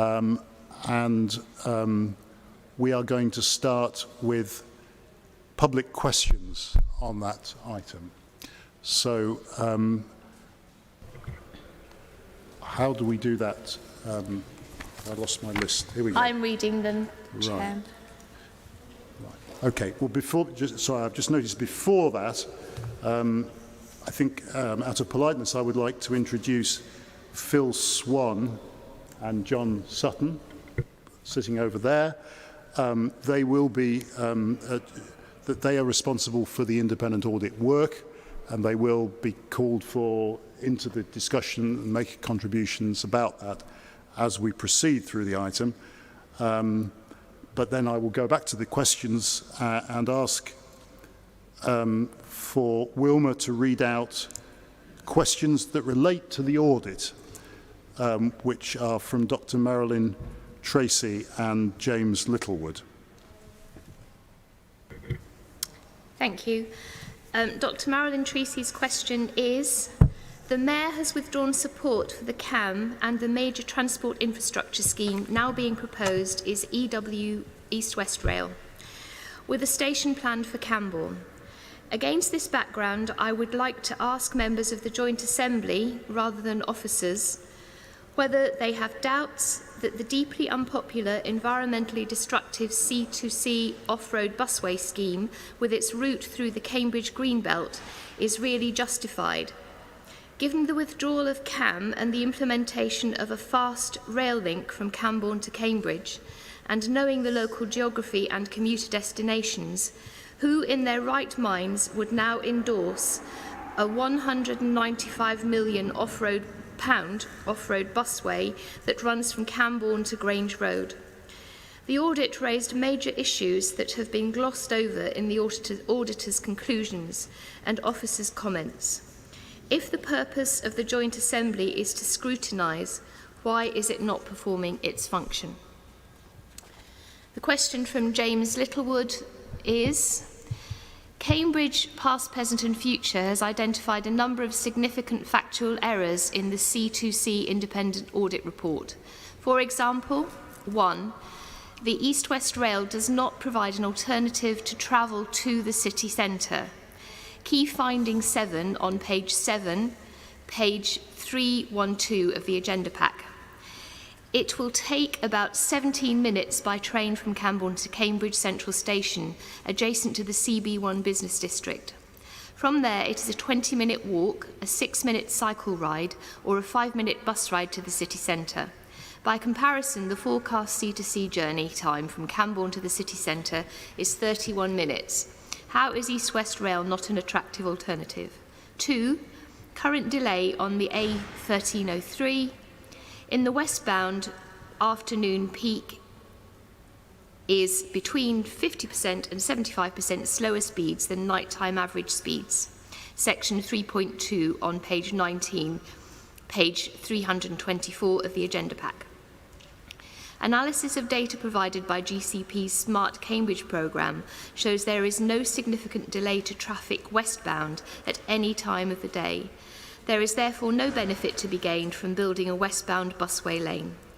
3. Development of a new Always junction or any other development at Girton Interchange would most likely need to be delivered by Highways England and therefore beyond the control of local stakeholders. Section 6.6.2 on page 66, page 371 of the agenda pack. Junction 7A on the M11 is being delivered and part funded by Essex County Council.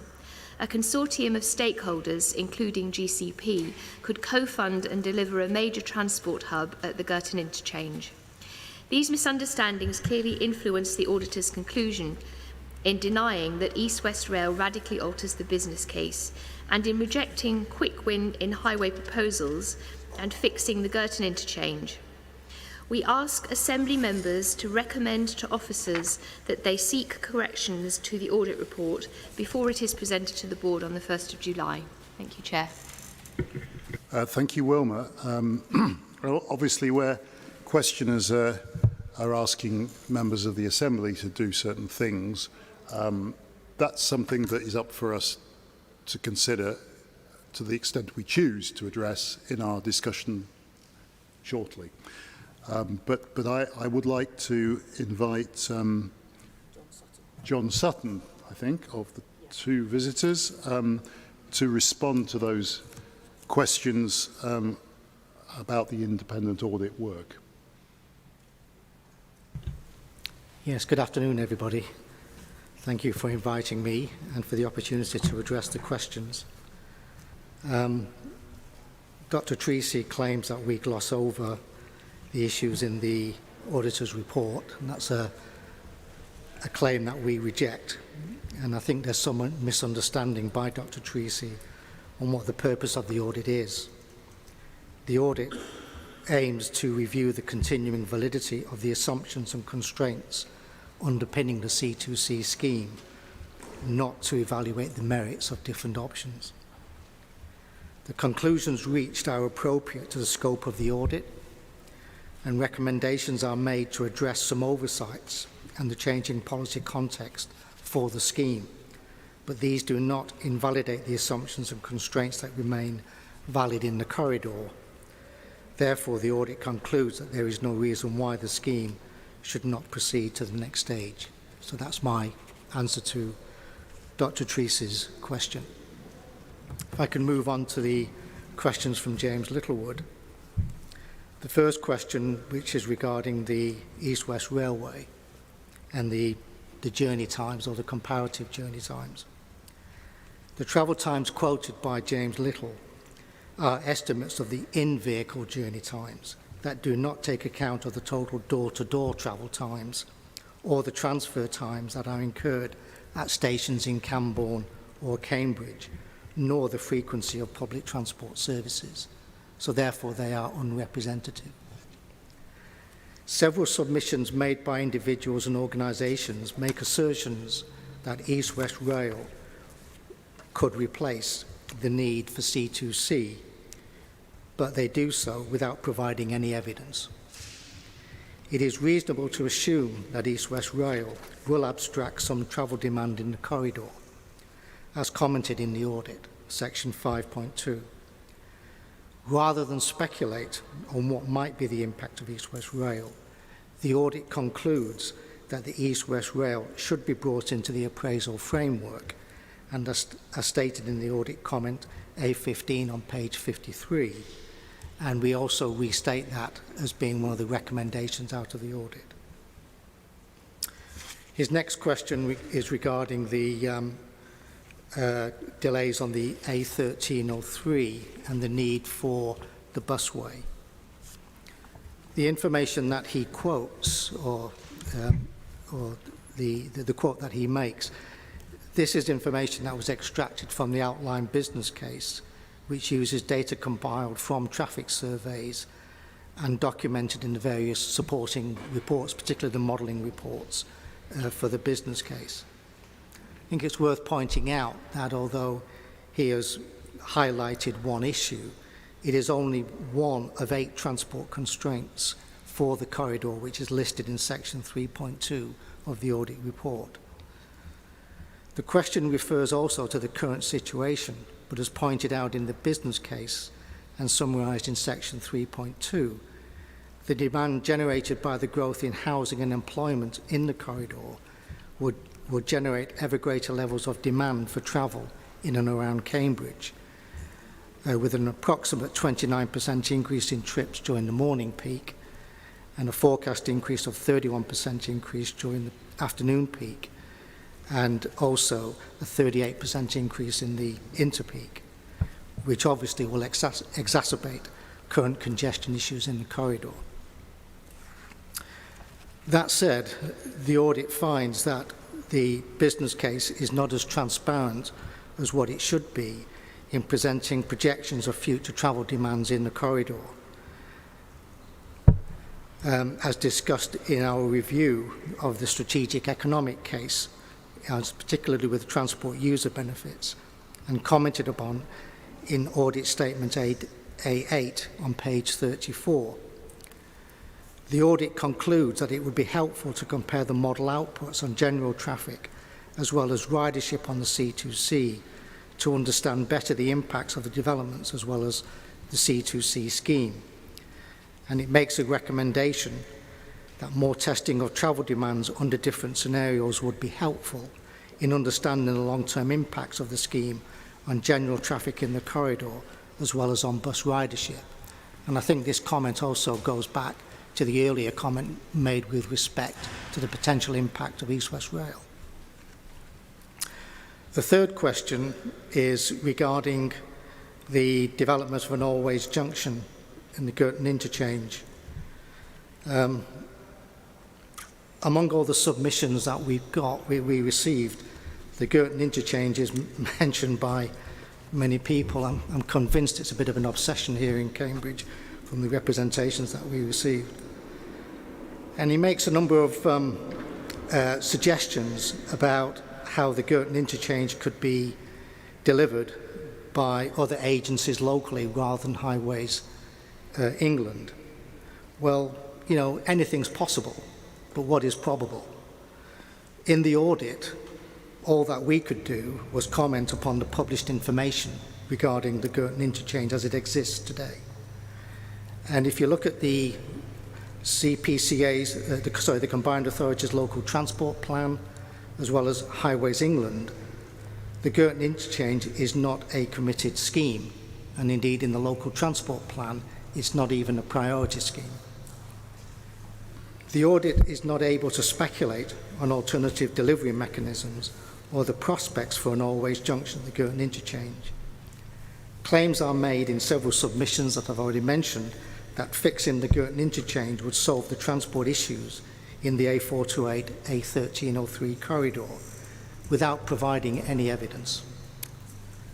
Improving a road junction that encourages more traffic will not contribute to the transport strategies of the GCP and the Combined Authority in shifting car users to public transport. So therefore, we don't feel that there is a need to amend the audit report in the light of these questions. Thank you. Thank you very much, John. And as I say, we can come back to your comments and responses in our debate a little later. So I'm now going to resume the thread of questions, and I'm going to ask Wilma to read out questions from Heather Duquesne and Dan Strauss. Thank you, Chair. Heather Duquesne's question reads as follows. The NNRA welcomes the publication of the audit report on the Cambridge to Cambourne scheme. Will the Joint Assembly please reaffirm its commitment to the safety of the 5,900 cyclists a day who use Adams Road as the main route between the West Cambridge site and Grange Road, and ensure that the environmental impact assessment takes account of the environmental factors affecting this important part of the West Cambridge Conservation Area, which led to 3,300 people to sign a petition against the use of Adams Road for buses. Dan Strauss's question reads as follows. As one of the organisers of the Save Your Cycle Route petition of 3,300 signatories, which urged the GCP not to use Adams Road, the busiest cycle route in Cambridge, as the final stage of the C2C, I welcome the audit report. Leaving Adams Road bus-free will improve the safety of 6,000 cyclists a day. However, more needs to be done on Adams Road as cycle traffic is set to double as the West Cambridge site grows. When will parking be removed and traffic calming measures introduced? Thank you, Chair.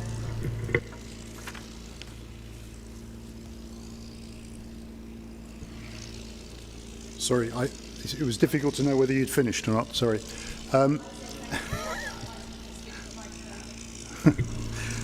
Thank you very much, Wilma. I'm now going to ask Peter to react to those questions, please. Thank you, Chair. So Adams Road is not part of the preferred route, recommended preferred route for Camborne to Cambridge. We have, however, previously committed to make improvements on behalf of cyclists and pedestrians along Adams Road, and we will be bringing them forward as part of the Comberton Greenway. We're currently doing some outline design work, and once that is concluded, we'll be in a position to discuss that with local residents and stakeholders. Thank you. Thank you, Peter. I'm now going to ask Rachel Stoppard, the Chief Executive, to make some introductory remarks to the presentation of the reports. Thanks very much, Chair. So just very briefly, to remind members, particularly those new members, that this is a scheme that has been long in debate and subject to a number of delays. For that reason, in December last year, the board took the decision to undertake an independent audit of the Camborne to Cambridge scheme. The purpose was to validate the assumptions and constraints that had got us to that point in the scheme and validate that they remained current and valid. They also emphasised at that time that they wanted it to be an open, transparent, independent audit. And for that reason, the GCP appointed an independent person to undertake the process and act as a point of contact and intermediary between all stakeholders, including the GCP, and an independent transport expert that was then appointed to carry out the audit. Therefore, I'm going to hand over to Phil Swan, who was the person appointed as that independent person to introduce the process he undertook and the audit that was subsequently undertaken. Phil. Thank you. Good afternoon. I just want to briefly summarise the process that we went through in carrying out the audit. I published in February a set of terms and conditions for the audit, which were circulated to all local stakeholders, together with an invitation to them to submit initial evidence to the audit. I then commissioned John Sutton on my right, a technical director with Amy Consulting, to carry out the audit. That followed a competitive process in which 4 organisations were invited to submit proposals. A condition of the appointment was that neither Amy Consulting nor John had previously worked for GCP or had any involvement in the C2C project. GCP played no part in the commissioning process, but it did follow the County Council's procurement rules. As a first stage in carrying out the audit, we published on the 25th of March a statement of the constraints and assumptions underpinning the business case for the C2C scheme, with a second invitation to local representative organisations to submit evidence. We received a substantial amount of evidence, a list of which is included in the audit. The only contact that we have had with the GCP during this process is 2 meetings that John had with professional members of the GCP staff to ensure that he had access to all the information he required to carry out the audit, and I was present in those meetings, and we've also kept the board informed of progress. We briefed the board on the results of the audit a couple of weeks ago, and we also briefed the chair and vice chair of the local liaison forum on the results of the audit. John will now say a few words on the conclusions we reached in the audit. Thank you, Phil. I'll just highlight some of the findings from the audit and then happy to answer any detailed questions that you may have. The audit has concluded that the scheme is in alignment with national, regional and local policies on the economy and transport. Stakeholder engagement has been carried out in a robust manner, and the business case development followed the HM Treasury Green Book and the Department for Transport's Transport Appraisal Guidelines methodology.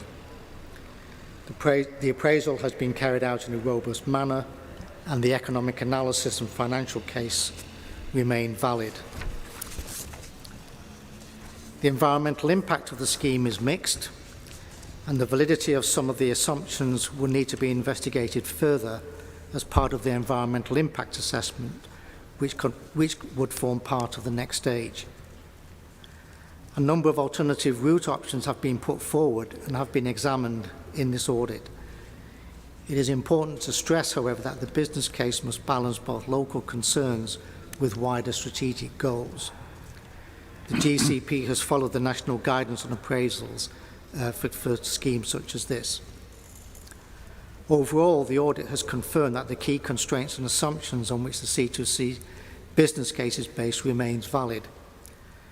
There have, however, been some significant changes in the wider context, including the impact of COVID-19, the increasing importance of climate change, the government's new bus policy, East West Rail, and the CAM scheme. These factors will have to be taken into account in the next stages of developing the C2C scheme, including, of course, now that the CAM scheme looks uncertain. It has been argued that the progress with the C2C scheme should be delayed to consider the CAM and East West Rail projects. The audit has concluded that the case for delay is not strong and has been significantly weakened as a result of the increasing uncertainty about CAM in the light of statements by the incoming mayor. So the overall conclusion of this audit is that there is no reason why the executive board of the GCP should not proceed to the next stage in the development of the C2C scheme. Thank you. Thank you both Phil and John for that. Going to handle this in a slightly different way from the previous items so that we take maximum advantage of Phil and John being here with us, but not drawing them into the whole question of what we do next, which is something we will be debating. So I just want to ask if any member has any questions they specifically want to ask about from the authors of the audit. This is not our debate. This is to clarify understanding of what Phil and John have just presented to us. Does any member have any questions of that kind to them? Andy Williams. It's more of a clarification, I think, than a question. I've seen it put about that following the conclusions, there was some discussion in the local media around whether it was right or not, and whether if local activists have been given the opportunity to comment it, then you might have come to different conclusions. So can you confirm that neither GCP nor the local activists have influenced your conclusions in any way? There has been no attempt, successful or otherwise, to influence the conclusions of the audit. Okay, that's very clear. Thank you. Are there any other questions? Karen. My question relates to the recommendations around reassessing demand, and I'd just like to understand that those could take place without, in the normal process that would go forward from here. Yes, I would. I think it was in one of the recommendations that there should be more information provided on the predicted level of demand once all the housing and employment is built out by the early 1930s. So I would expect that that would be incorporated into the next stage of the development of the scheme, and certainly for the full business case. Thank you. Any other questions? Okay, I don't see any, so thank you for the moment. I mean, I assume, are you rushing straight off? Because if people have questions they want to raise later, but they don't realise it to you, they might be grateful of you being here. So we may come back to you. So the next stage was to to ask Peter Blake to present the cover report that goes with this, which is addressing the what do we do next questions. Peter? Thank you, Chair. So if I can refer members to page 300, paragraph 4. The emerging recommendations in light of what you've just heard are that the preferred route in the outline business case proceeds to the next stage in the process, that we undertake the environmental impact assessment consultation and we report back to yourselves and the board once that is completed, and that C, that in line with the independent audit recommendations, then as part of the next steps, we undertake the work outlined around COVID, climate change, new bus policy, East West Rail, and the CAM scheme. Thank you, Chair. Okay, thank you, Peter. And that was just what I was going to say about the focus for the debate is in that section 4.1 on page 300. So the board, going back to the decisions that it didn't take last time of asking in relation to the preferred route and the proceeding with the environmental impact assessment, and then the building into the subsequent processes the points that have come out of the audit. So those are the areas the board is going to be addressing, and those are really where our input is requested. So this is now our debate, and I think I got someone. I got Ian Solemn. Are there others so we can have a batch? So that's Heather and Brian. Ian. Thank you, Chair, and thanks to the auditor and the transport expert for their report and for coming to be here today. Reading the report, I think, while it highlights that the assumptions and constraints are valid as far as we've got in this project, it also highlights, and I think you used the word in your presentation, the context has changed and is changing, is in flux. You know, this particular corridor has a lot of uncertainty around it. And the reason, I think part of the reason why this has taken so long is actually making decisions in the context of that degree of uncertainty is very challenging. And it does feed into some strategic questions that you sort of highlight that need to still be looked at. It seems to me. It doesn't mean that we need to step back, but there needs to be more analysis of the impacts of these various changes, the changes to CAM, the impact of East West Rail, which could be even greater than we might consider, given the statements from the developer of Bourne Airfield and their concerns about the preferred option for East West Rail and the viability of Bourne Airfield. Now, that may not ultimately come to pass, but we need to be mindful of that as we take this forward.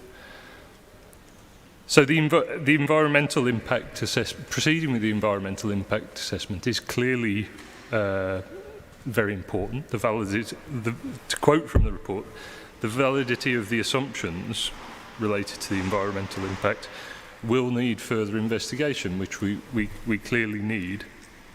The assumption is that they will that the benefits on the environmental impact will outweigh the negative impacts, but we need to find that out, and we need to do it in this continuing uncertain context. I do welcome that we do that, and the example cited in the covering report to sort of potentially not have to chop down all those trees along the road, St Neots Road alongside Hardwick, and give a huge number of lanes of road transport right next to a village is welcome, and I hope that we look at that closely. But again, with this degree of uncertainty, one of my questions really for Peter, for the board, for this assembly, is what the fallback is. We have one preferred option on the table. If we start to get more clarity on these uncertainties, and the preferred option starts to look less good, we've got no good comparison to look at and compare to, it seems to me. It's mentioned in the report that the co-aligned scheme may be viable. The evidence wasn't provided by the contributors to the report, but then it's not members of the public job to provide detailed transport analysis and assessments to go into that. They're asking us to look at that. Maybe that is something that we might need to step back to if, by the time we resolve some of these questions, our preferred option isn't looking as good as we might think it will at this point. And just in terms of how long it takes to resolve that uncertainty, I'd also really like to alight on the conclusion that the short-term measures along the A1301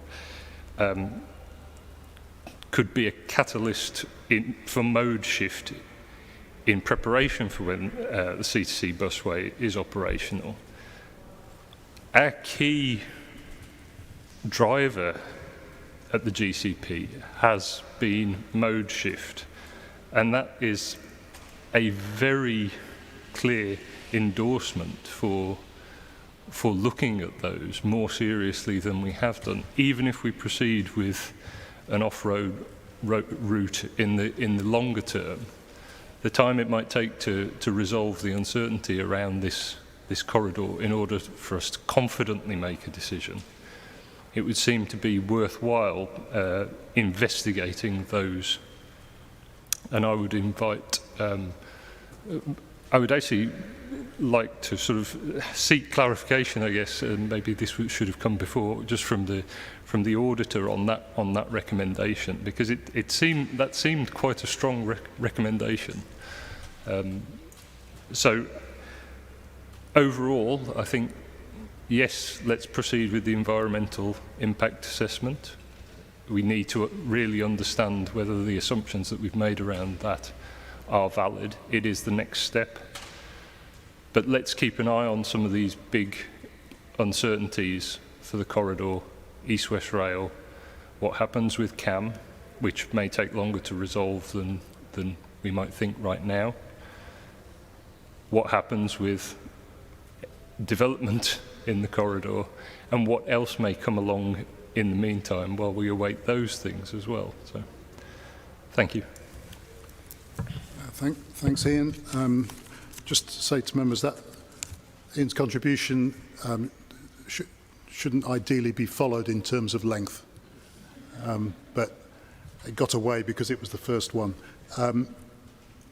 Phil and John, do you wish to comment on any of that?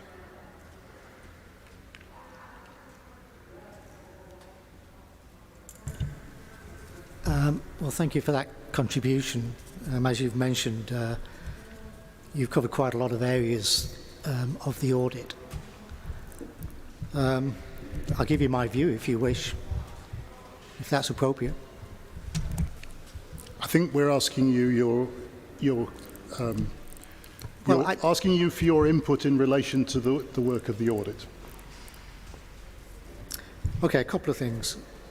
On the short-term measures, I mentioned those in the context of the government's changes to the national bus strategy.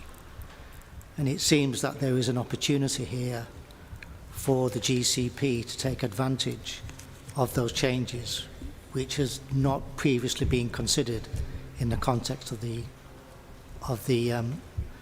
C2C scheme. And I didn't necessarily see the short-term measures of improving bus priority along the A3 1303 as being in conflict with the long-term aims of the busway. Indeed, I think they could be complementary. The environmental impact, I have no further comment on that because I could only quote what was in the documents. With regard to the other options, they have been reviewed as part of the business case, and they were all rejected primarily because of the higher cost, and also their performance was a lot lower than the preferred option. So if, when you go through to a public inquiry, if the inspector says your current alignment is there's a showstopper there, then you might have to look at alternative alignments. But I don't see anything currently, but this will be brought out in the environmental impact assessment as to whether there is anything which is going to radically alter the preferred option. Just one final comment, because I think you mentioned the East-West Rail as well. If you look at the projected demand which is going to be in the corridor because of the growth of housing, employment, and East-West Rail, if it does go ahead, they're talking about opening up a whole area of land north of Camborne.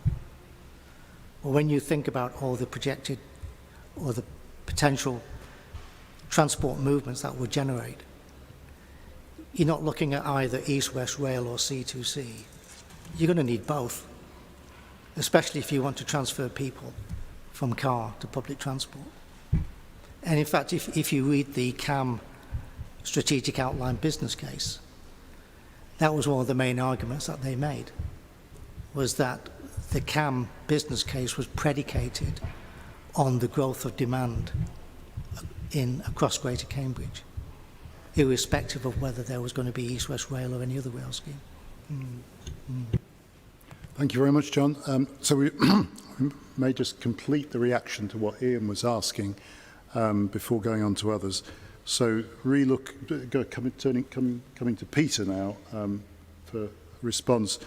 Relook at St Neots Road, fallback measure on alignment, and short-term measures. Those were broadly the areas I picked out.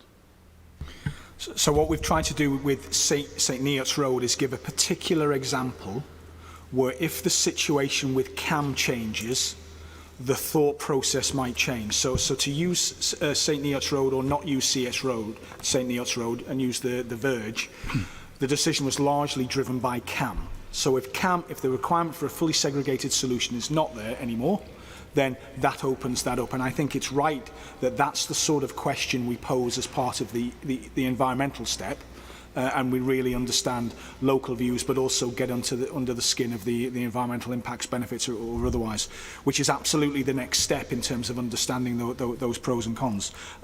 In terms of the short term, this very much sits, as John's alluded to the National Bus Strategy.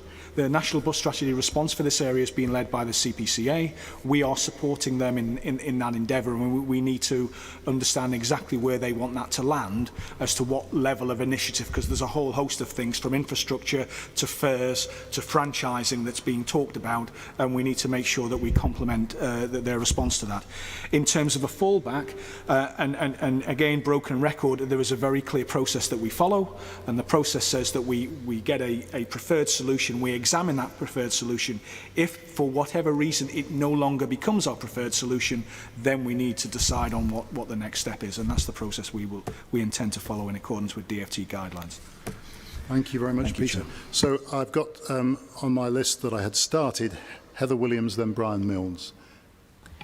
Thank you, Chairman. I think C2C is something that nobody's winning on at the moment. Residents are living with uncertainty along the route. The GCP obviously needs to crack on and get on with things. And then you've got Camborne residents, ever-growing town that have nothing currently. So we need to find a way forward. However, the thing that I think will hold us up the most is the complete breakdown of trust between the GCP and the local community. I think I have witnessed frustrations boil over on both sides, and we have to draw that to some form of conclusion. And the language that we use needs to be examined going forward and treated very carefully, because I think that is one of the key things that I have witnessed that is just not unexpected to have the emotions rise as they have. I think it is the next stage in the process to do the environmental impact assessment. I hope that will show that there is not the need for the removal of the trees at Hardwick. It's no secret that I have two main concerns with the route. Not wanting to rehearse them, Chairman, but the trees and the proximity to Coton. And I think it's really important as we go into this next phase, like I say, with the language that we're using, that we'll do the EIA, but that is not an endorsement of the Assembly of that route. That does not mean that it's the final decision or that we're all 100% happy with what it is, because I do feel that some are concerned that it's then a done deal. And I think we have to be really clear and open with people and allow them to... We need to manage expectations. Obviously, this has got quite a fair way down the line, but we don't want people to give up hope and stop contributing to the process, because otherwise we will see this problem time and time again.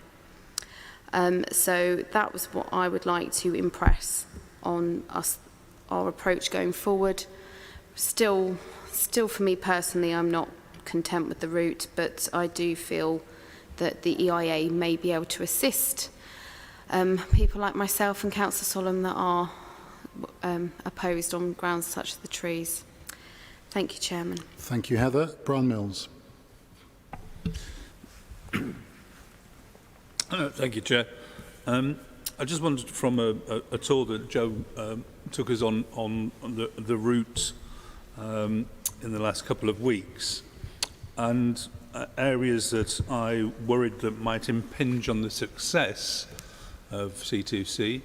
And they are one in the, and we've referred to it briefly, in the city, what happens when the bus route comes out onto Grange Road, and where does it go and how long does it take?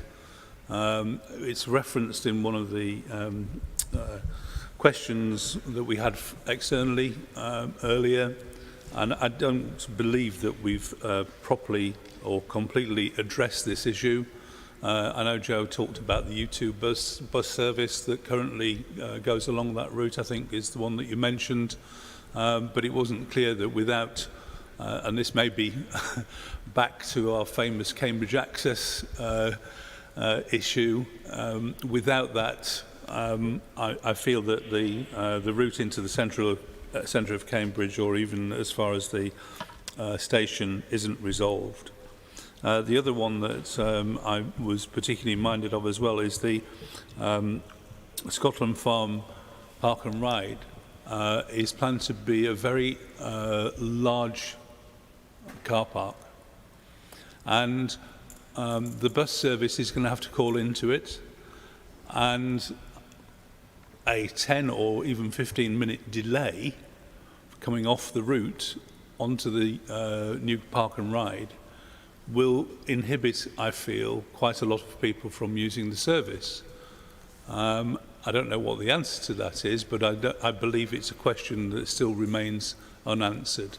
So I think we ought to ask for that to be addressed. Thank you. Thank you, Brian. Simon Smith.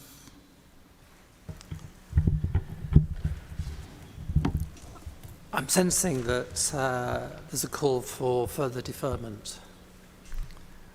And what I want to say is that just in the face of uncertainty, we live with continuous uncertainty. It shouldn't be used as a reason not to proceed with the outline business case and the recommendations set out in 4.1.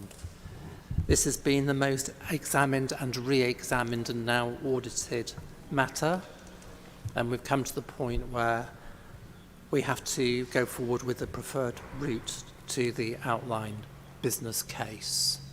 There are some certainties we can be certain about, like getting on with the job and passing the gateway at 2025, or losing the money. And that there's the growth happening in this corridor, and as has been pointed out earlier, there are very limited services for people that live in those areas. This is going to be an area of exceptionally high growth in the future and beyond 2030, and we have the opportunity to put in sustainable infrastructure in this corridor. And if we're going to meet a net zero carbon future, this is exactly the kind of development that we need to be getting on with, and we shouldn't keep deferring it. This isn't just, we've got plan-led growth, and there's 30-odd thousand houses now with outstanding planning consents in the sub-region. But there's also a new plan coming forward, and that plan will follow the infrastructure. It's bound to, it has to, because that's one of the key tests of developing a sound local plan. You can't plan development without demonstrating you've got feasible and viable and deliverable infrastructure, or you've already got it in place. This is a unique opportunity, this sub-region, to get its infrastructure for development, because without that, and without getting a sound plan, you will get chaos in development across the sub-region, and no one wants that. So, Chairman, I think we should proceed with the options and emerging recommendations that are set out in 4.1. Thank you, Simon. I see two names people who've been involved from the very early stages of this this discussion on this project. First Andy Williams, then Helen Valentine. I do say I was a child when I started this project. So thank you for the audit report. I've received many audits over the years in my other world, and this one's quite clear, which is a huge endorsement compared to other things. And it's actually, like I said, been on this scheme's been going 5 or 6 years for as long as I've been around. And I still learned something from the audit, something I've been trying to put my finger on for quite a while. And it was this phrase, local concerns versus wider strategic goals. And both are important. So as a business leader, understanding the GCP and its role in promoting economic growth, housing, skills, I'm kind of on the wider strategic goals place. But I completely understand the local concerns as well. And it's not just on this project, the wider concerns about the growth of Cambridge and the number of houses. But the reality is the wider strategic goals don't always meet all of the local concerns. And actually it's a political decision, not a business decision now on where we go next, because those local concerns have to be taken into account. But those wider strategic goals will not be met if we take routes which are basically going to weave their way around the environmental issues. So the fallback position for me doesn't really work. on-road solutions. It's what I was saying about Newmarket Road. You know, our employees and business give us the same feedback time and time again. They'll use the trains, they'll use the guided bus. I know it has a mixed history in the local area, but they don't use the regular buses. We actually funded a bus from Camborne to Biomedical Campus for a couple of years. Does anyone want to guess how many people used that bus in the end? Between 4 and 0, yeah, it changed over time. So nobody was prepared to use it. And it's going to be even greater battle getting people off their cars and into buses now. So I'm not saying I know the solutions. We have to keep the local balances, we have to get the concerns, we have to get the wider strategic goals right. But I think going for tactical solutions which don't meet the strategic goals will not work. I have a question as well for Peter. Now that if East West Rail end up with Camborne as their preferred option, and it's north of Camborne, that must have implications for the Scotland Farm Park and Ride. In my naive non-transport way, wouldn't you have a mega park and ride at the railway station which would intercept the traffic coming that would have used Scotland Farm anyway? And that's my end. Thank you, Andy. I'm going to come to Peter shortly, so hopefully he's keeping a good list of the questions. And I'm going to go to Helen next. Thank you. And yes, I've been on the Assembly also a very long time, and we've been debating this a very long time. And similar to Andy, really, this audit report seems to me to be helpfully clear. And it essentially says, get on with it. And I'm inclined to say, so I was wanting to get on with it beforehand. And we had some independent auditors who basically reinforce that. I like some of the blunt language in the report. I like the fact that they talk about city access measures as being weak and soft, I think, is stated. And I missed the debate this morning, but I think there is now perhaps some momentum behind us getting on with doing something there, because I agree with that. Not much point in speeding in to the outskirts of the city and then slowing down when you reach it. But I am convinced that we do need segregated routes into the city if we're really going to make the step change required. It seems to me that the housing developments along this route are making this increasingly urgent, and we do need now to proceed. Obviously, in the end, we may not get on with it because there are several other steps along the way, but we need to get on to the next step. Thank you. Thanks, Helen. Christopher Walkinshaw. Thank you, Chair. I'll be brief. I welcome the report. The audit is very clear. I accept the recommendations for the three next steps. In particular, though, noting item C, which picks up on the point that Andy Williams referred to, the tension between the wider strategic objectives and the understandable local concerns. And I think that 4.1C, those areas that just need to be reviewed as part of this next phase, is a really important part of it, but has my support to go to the next stage. Thank you. Thank you, Christopher. I just wanted to... okay, sorry. New arrival of a hand. So, Eileen? Eileen, go ahead. I just want to say I'm not a traffic management expert or an auditor, but I found this audit report very thorough, and I think it absolutely independent. Haven't been around as long as Andy and Helen, but I have seen several delays on this, and I think with the environmental impact assessment, which should, I hope, allay some of the concerns of some of the objectors, and looking at the other elements in relation to the changes, I think we just need to get on with this now and just go ahead to the next stage. Go ahead, Neil. Just a very short comment. We get a lot of objections based on doing things with the green belt. And as a biologist, I think the green belt is not particularly green. It's ploughed field, it's not particularly sustainable, doesn't allow access for people, and it's not very biodiverse. And I wonder if anybody could say, with regards to these developments.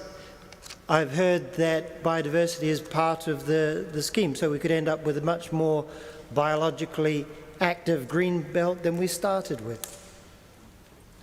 Thank you. I was just going to give my comment if I could, and that is that I too welcome what the audit has brought to the table. I think it's, from my perspective, it was more needed by some people in this debate than others, and it was less needed by me, but I think it has been very helpful with its clarity, and if that can contribute to a greater sense of confidence that the project has been run to this point in a balanced and professional way, then I obviously welcome that, as I am sure do the people who've been working on it. I think that the particularly important aspect of this to me is that it is underlined the sense in which there had previously been a belief that the stage that we were at last year was a sort of a once and for all final button press on something that we would stop thinking about and would somehow happen. And in reality, what I think the audit report has helped illuminate is that this is still a process. And there are some things that we can't actually tackle until we've done the environmental impact assessment. And there are some things that can be clarified, added to and modified as we go through the subsequent stages. So I think the learning is that it was wrong to imagine that we were at that point where everything about this scheme was frozen at the stage we looked at it last year. This scheme can still be improved and hopefully will be improved and obtain more people's confidence along the way. But I personally support the direction pointed to for the board in its decisions in a few weeks' time. Peter, I wanted to turn to you to pick up any of the comments and questions that came out of the last series. Thank you, Chair. So just picking up on some of the points, in terms of Heather's point, this isn't a done deal, this is a next step. The environmental work will show what it shows, and then we will need to respond to that. Brian, Grange Road, I am going to say city access to you, but I'm also going to say that the existing guided busway is not fully segregated through the city either. And so we're building on a model that works, but when we present city access to you, if you bring forward bold and imaginative proposals, then it will work even better. Scotland Farm's not 10 to 15 minutes, it's a couple of minutes, but the point is well made in terms of we need to reduce that number down. And I think that then links with Andy's point around there is potentially an impact with East West Rail, which is why we need to get on, we need to see what their business case is saying. And we need to respond to that. And it's also why we've said on all of our park and ride sites we will build them out incrementally. Rather than building the whole lot, we might do them 250 or 500 spaces at a time to reflect what the real requirements are. Neil, there is a commitment for each scheme to 10% biodiversity, an ambition across the piece of 20%, but we should be challenging ourselves, and I'm sure you will challenge us to do more, and this is one of those schemes where we could probably do more. I hope that answers the main questions, Chair. I think so. So I was hoping not to go back to anyone. Brian, is it very quick?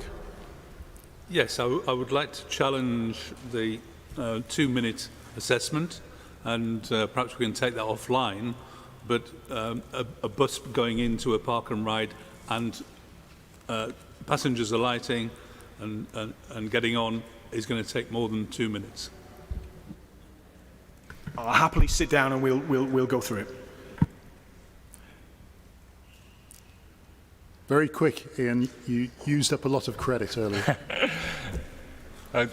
Just on you mentioned, because Peter mentioned the East West Rail business case, they have somewhat notoriously locally not been very open about their business case, and that they won't share that until they make their DCO submission publicly, are we assured that GCP officers will see elements of that business case as they develop this? And I mean, I think it's not that far out in terms of their plan, at least for the DCO submission, is the end of next year. So does that fit with our time frame? It does. It's not that far out. We would rather see it sooner than later, and we've offered confidentiality agreements and everything else. But clearly, until we see their business case, we can't do an assessment on it. So we absolutely hear what people are saying, including the audit, which is why we've been asking them for some period of time. Okay, I'm going to try and sum this up by saying that I think that the Assembly is in support of the recommendations that are headed for the board, with varying degrees of reluctance and enthusiasm. I think they have to be recognised and reflected, but there is definitely a critical mass of support for this to go forward with the decisions as specified. I think I would like to add to that. I'm thinking, because there is a lot in those recommendations already, but the points that I picked out particularly was, because it is sort of trailed in front of us a bit here, that an interest in re-looking at the alignment on St Neots Road in Hardwick. That's something that does sound to be something that we should be looking at. It's not what we're looking at now, but presumably that is something that could come back for us to evaluate.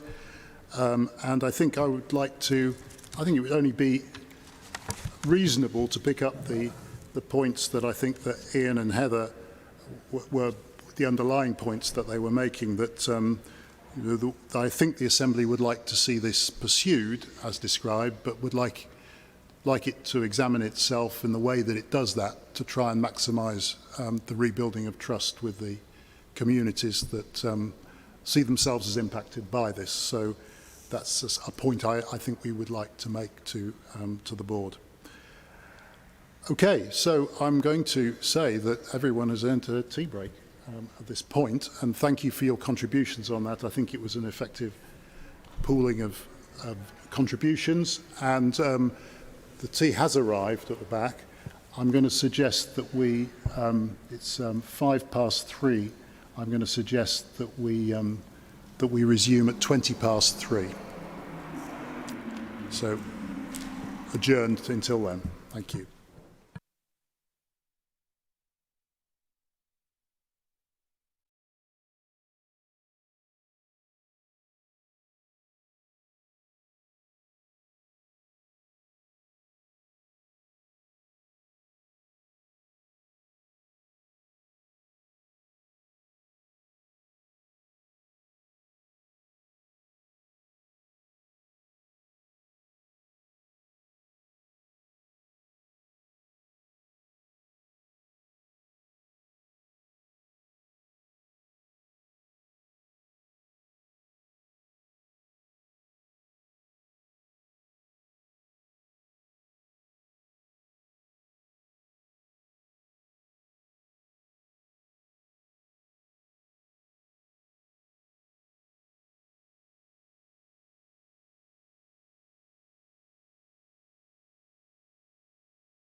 Item number 12, Cambridge South East Transport Scheme, which is in your agenda pack starting from page 465, so it feels like we've come a long way, doesn't it? But that goes on till 617, so don't get complacent. We've got several inputs to this item. First, going to take feedback from the local liaison forum. We're then going to take some public questions. We have quite a number. We're going to take the response to the public questions. We're then going to receive the officers' presentation of their report, and then we're going to have our debate. So, following that sequence, I'm going to call on Tony Orgy, Chair of the Local Liaison Forum for this project, to feedback on the meeting that they held on the 7th of June. Tony. Yes, thank you very much. Yes, we held a public meeting on Monday this week. In that meeting, there were several presentations given by GCP consultants and staff, and their presentations are on the GCP website. And so I'm going to talk this afternoon about the issues raised in that meeting. Comes under three sections, really. The first is looking at the EIA consultation that was held in October to December 2020, then about the environmental impact assessment, and then about the route and route variants. So in terms of the EIA consultation, a number of concerns were raised. First of all, about Francis Crick Avenue and the bus stops on Francis Crick Avenue. About would the width of the roadway and the width of the buses mean that buses or bus stops would cause possible hold-ups to the movement of emergency vehicles? And would the roadway be wide enough for non-CSET buses to be able to use? There are a number of comments and concerns made about the Nine Wells area. What planting was proposed near Nine Wells? What would be the impact of construction work on the Nine Wells Nature Reserve? Where would the construction compound be positioned? And some concern was expressed about pedestrian and cycle access. Had there been an environmental impact assessment for what was described as this small, fragile area, current access was by an informal path, and changing the surface to compacted hardcore was felt to be unsympathetic and completely unacceptable. In response, it was stated that the intention was not to make access to Nine Wells easier, but to maintain current levels of access. However, this was felt to be unrealistic, since making access easier was likely to bring more people to the area. The big surprise at the meeting was about the fact that there would only be 1,250 car parking spaces at the proposed new travel hub near the Four Wentways roundabout. It was thought that this out-of-the-blue reduction in car parking spaces at the new travel hub was of critical importance. There was concern about the reduction in proposed spaces, particularly in the light of what is already known about future jobs increase at the Cambridge Biomedical Campus. Given that the number of jobs at the Cambridge Biomedical Campus area will increase by many thousands in the coming years, that's increases that we already know about, it was felt that it was counterintuitive to reduce the number of car parking spaces at the new travel hub. One of the people at the meeting stated that the West Suffolk local plan goes up to 2031 and work is already underway about the next plan up to 2041, and questioned whether any account had been taken about Haverhill's needs, since many people living there commute along the 1307 towards Cambridge, and about growth in Haverhill. Details about the active travel route bridge over the A11 were challenged, but new information was actually presented at the meeting, and it was agreed that this issue would be discussed at the next non-motorised users meeting. Moving on to the environmental impact assessment, there wasn't a great deal of comment in this part of the meeting. A comment was made that environmental impacts affect not only local residents but also the public in general. And then there was a question about the type of transport needed to be used. There was support at the meeting for public transport to be all electric from the start of operations. and there was concern that this might not be the case. Although it was pointed out that the environmental impact assessment had been conducted on the assumption that a hybrid bus would operate when the route opened, and so that had assumed a worst-case scenario. An important part of the meeting covered the route and route variants. 2 route variants were each considered separately, but some comments, concerns and challenges applied in general to either, and indeed could also apply to the GCP's preferred Brown route. Attendees raised the issue of CAM compliance and queried why a scheme was going ahead when the new mayor had stated that he would not be taking the CAM scheme forward. A key point made by at the meeting was how could the GCP process such an uneconomic scheme, a scheme that has a benefit-cost ratio of only 0.71.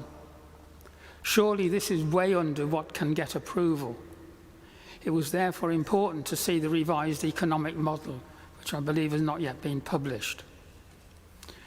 There was then a somewhat fractious exchange of views about the BCR, focusing on the question, how can the benefit-cost ratio affected by the planned reduction in car parking spaces, how is the BCR affected by that planned reduction in car parking spaces at the travel hub? Attendees found it difficult, if not impossible, to believe that such a large reduction in the number of car parking spaces from what had previously been talked about could have no impact on the BCR. At the end of some time discussing the issue, my very clear impression was attendees still remained intensely sceptical and thought that removing so many car parking spaces could only lower what was already an exceedingly low BCR. The pink route variant, which is set out, a report set out in Appendix 6 of your agenda papers, there was a short GCP presentation on the pink route variant, and local residents responded by quoting the final paragraph of this commissioned report, which reads, "The technical assessment results for the pink route variant are sufficiently close that GCP could also take into account public stakeholder opinions in reaching a decision on whether to consider the pink route variant for adoption as the preferred route instead of the current brown route alignment." Local residents clearly felt that the report made clear that differences between the brown route and the pink route variant were marginal, and they felt very strongly that their views had not been given sufficient weight in the process of determining the preferred route. The question, can you confirm that you will take into account public opinion, was asked in a variety of different ways.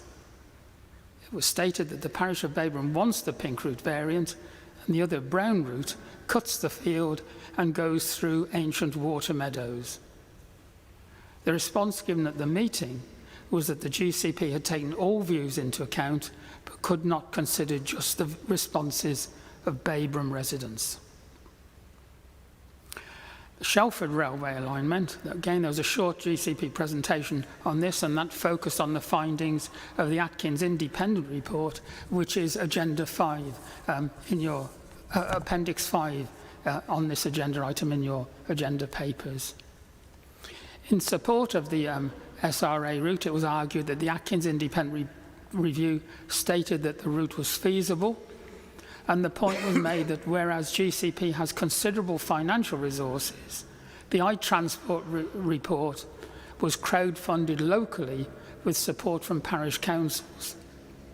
If there had been more time and greater finance available, then further research could well have addressed impacts and constraints identified in the review, and so offset some of the risks identified. Further work was needed. And following up from that, I should just add that I understand that a document submitted by Stapleford Parish Council has been circulated to all members of the Joint Assembly, and that document sets out local concerns in considerable detail. So that's what I have to say about the meeting that we held on Monday. Thank you very much, Tony. I'm assuming, Peter, that you will pick up those points along with the public questions that we're going to next.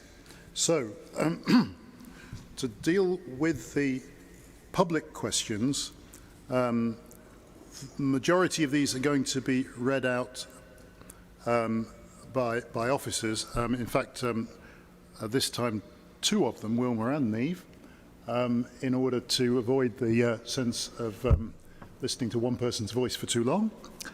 The list of questions that will be read out then are from Glyn Huskisson, John Hall, Roger French, Rosie Brown, Martin Goldman, Colin Greenhalgh, Linda Worth, Gavin Flynn, Jenny Coe, Colin Harris, Miranda Fife, and Peter and Susan Ray.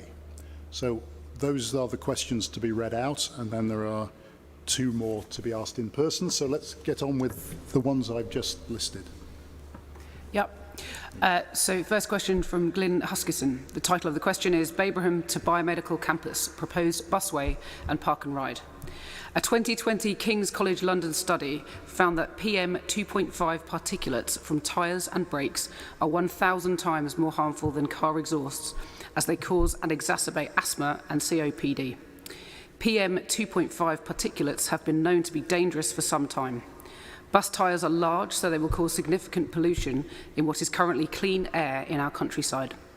Did you consider this factor when opting for a busway, e.g. in your environmental assessment or when you stated that the busway would be cleaner and improve air quality? The next question is from John Hall. If the Joint Assembly acknowledges that since the vote/choice approximately 2 years ago for the proposed southeastern route on which this proposal rests, that firstly, through the efforts of the GCP, the public is much better informed about the advantages and disadvantages of the route, and secondly, that much has changed, including the future of the flexible working, the global climate and environmental sensitivity of the public, local conditions on water stress, local decisions on the Cambridge Metro, etc. Then, would the Joint Assembly therefore recommend to the Board that in view of the reduced urgency following the pandemic, that it is only reasonable that a further vote/choice should be held by a more informed public or their locally elected representatives to affirm support for the proposal against some of the other recent alternatives that have been suggested as improvements? The next question is from Roger French. A report published in March 2021 by expert consultants iTransport, commissioned by Stapleford and Great Shelford Parish Councils and supported by local crowdfunding, found that the Shelford Railway Alignment, SRA, was a viable route option, and Mott MacDonald had subsequently overestimated the extent of demolition required. The GCP's own independent assessment also found that design compromise was not considered a showstopper that rules out the feasibility of the SRA at this stage. How can this be squared with a senior officer of the GCP making a public statement? We know that the proposal will require us to knock down a lot of homes and commercial properties. Will the GCP now agree to pause and review in detail the alternative routes in accordance with industry recognised and transparent optioneering processes which are evidence-based? This question is from Rosie Brown. According to the National Planning Policy Framework, the fundamental aim of the Greenbelt policy is to prevent urban sprawl by keeping land permanently open. And yet, the proposed Stapleford Seaset busway stop is adjacent to a 47-hectare potential development site for 987 houses, with over 800 further home developments proposed in proximity to the busway stops between Hinton and Haverhill roads. This proposed development is all situated within Greenbelt land, and the housing and busway projects are inextricably linked. The proposal development will, in aggregate, result in significant sprawl and environmental impacts, including loss of wildlife habitats and biodiversity, more cars on the road, unsustainable levels of water use, and erosion of flood resilience. These cumulative environmental impacts of the busway and associated property developments will never be subject to strategic evaluation. The CSET busway scheme was classified as poor value for money per DFT methodology before C19 impacted working patterns and the CAM project was scrapped. And this is without taking into consideration the cumulative impacts that come from the proposed large-scale destruction of our greenbelt. I discuss with my children the need for more affordable public transport in this area, but I am unable to explain to them the logistic behind carving their local environment into bite-sized chunks for property developers, or how encouraging people to drive to a 2,000 plus space park and ride facility will take us forward towards carbon neutrality. How can the GCP continue to propose the CSET white elephant to current residents, taxpayers and future generations? Please pause the scheme and rethink smarter, sustainable public transport solutions for this area. This question is from Martin Goldman.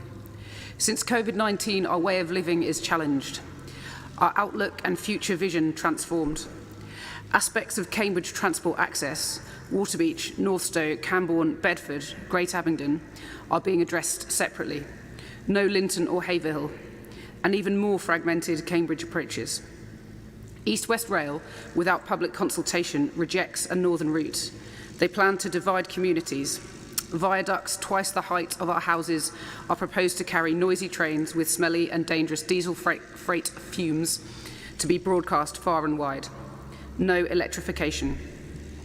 The wisdom and practice of professional consultants claim to quantify value and economic benefits. This is in the process of having its principles challenged. The how of its measurement and for whom. The wisdom of hindsight is wonderful. 25 years ago, a campaign for a railway link, Cambridge to St Ives, was defeated. We got the guided bus with half the number of promised passengers. It is 8 kilometres short of the Edinburgh to London main line. Freight cannot use it. 2/3 of the time it is empty. Another bus route is proposed, dividing the Gogmagog Hills.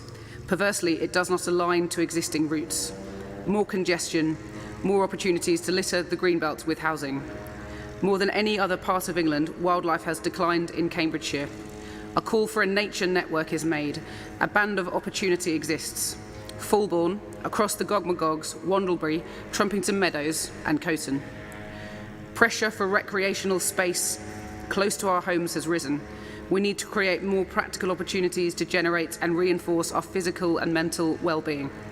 We need to link our overview of these individual issues in a longer-term vision, one to avoid compounding historic planning failures. Where is the joined-up thinking in the Cambridge area transport strategy? This question is from Colin Greenhale.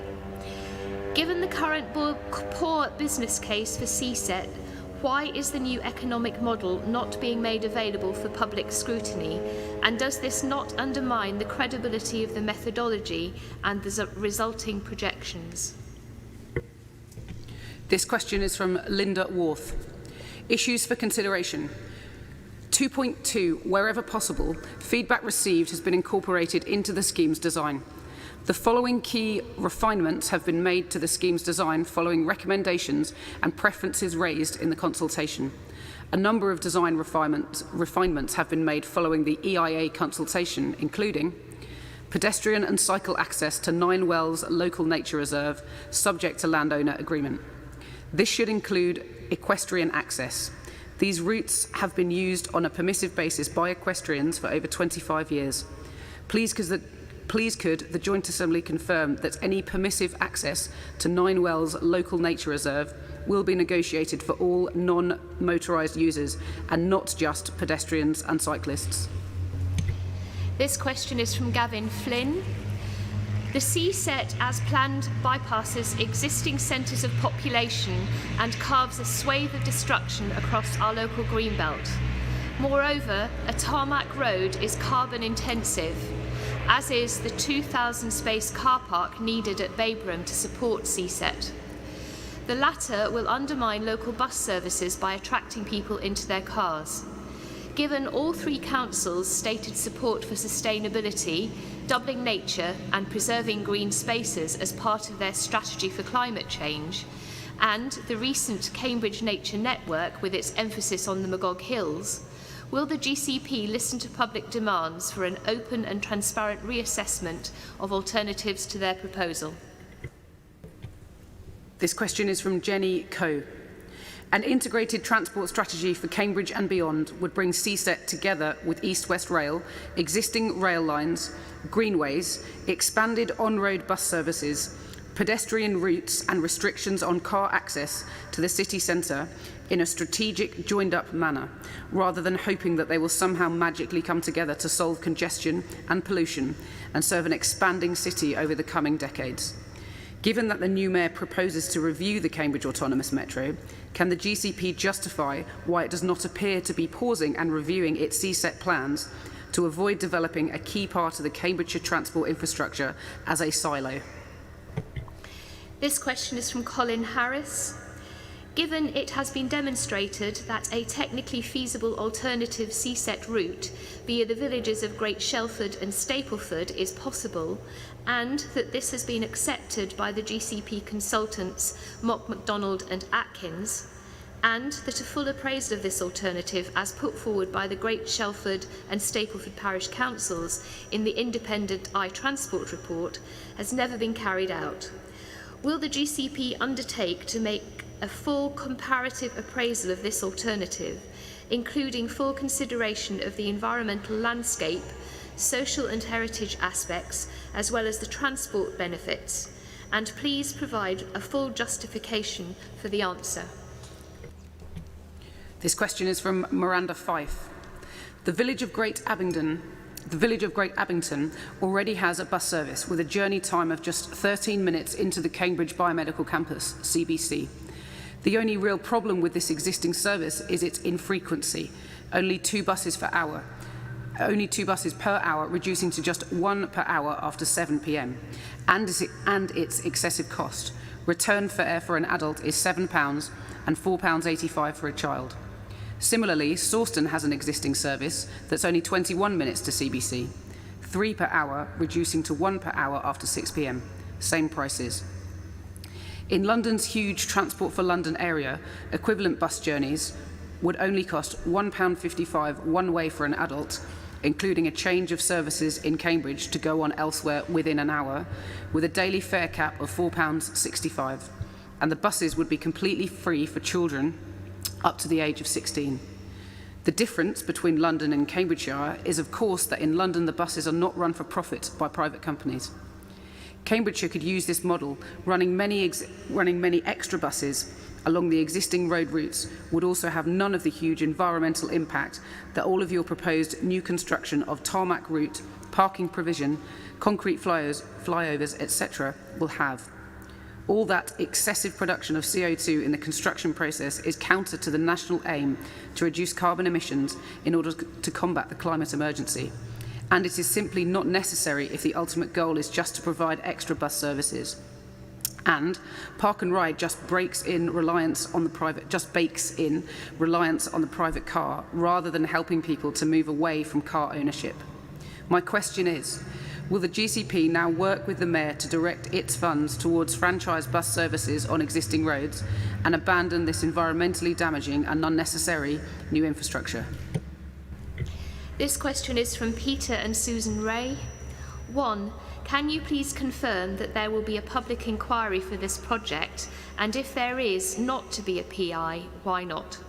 2. Was a public inquiry part of the original or previous project plan, particularly any plans that were included in any of the public consultations and exhibitions? 3. Is there an option for the planning application or equivalent to be called in for the Secretary of State to determine, particularly in view of the huge COVID impacts and the need to spend public money very wisely? 4. I understand that the GCP has cited increased costs as one reason not to pursue the alternative route, using the old railway line. In view of concern about costs and in light of the events of 2020-2021 and their potential wider impacts on the future, has the GCP A, seriously reconsidered either of the original cheaper A1307 options for the South East Transport project? If not, why not?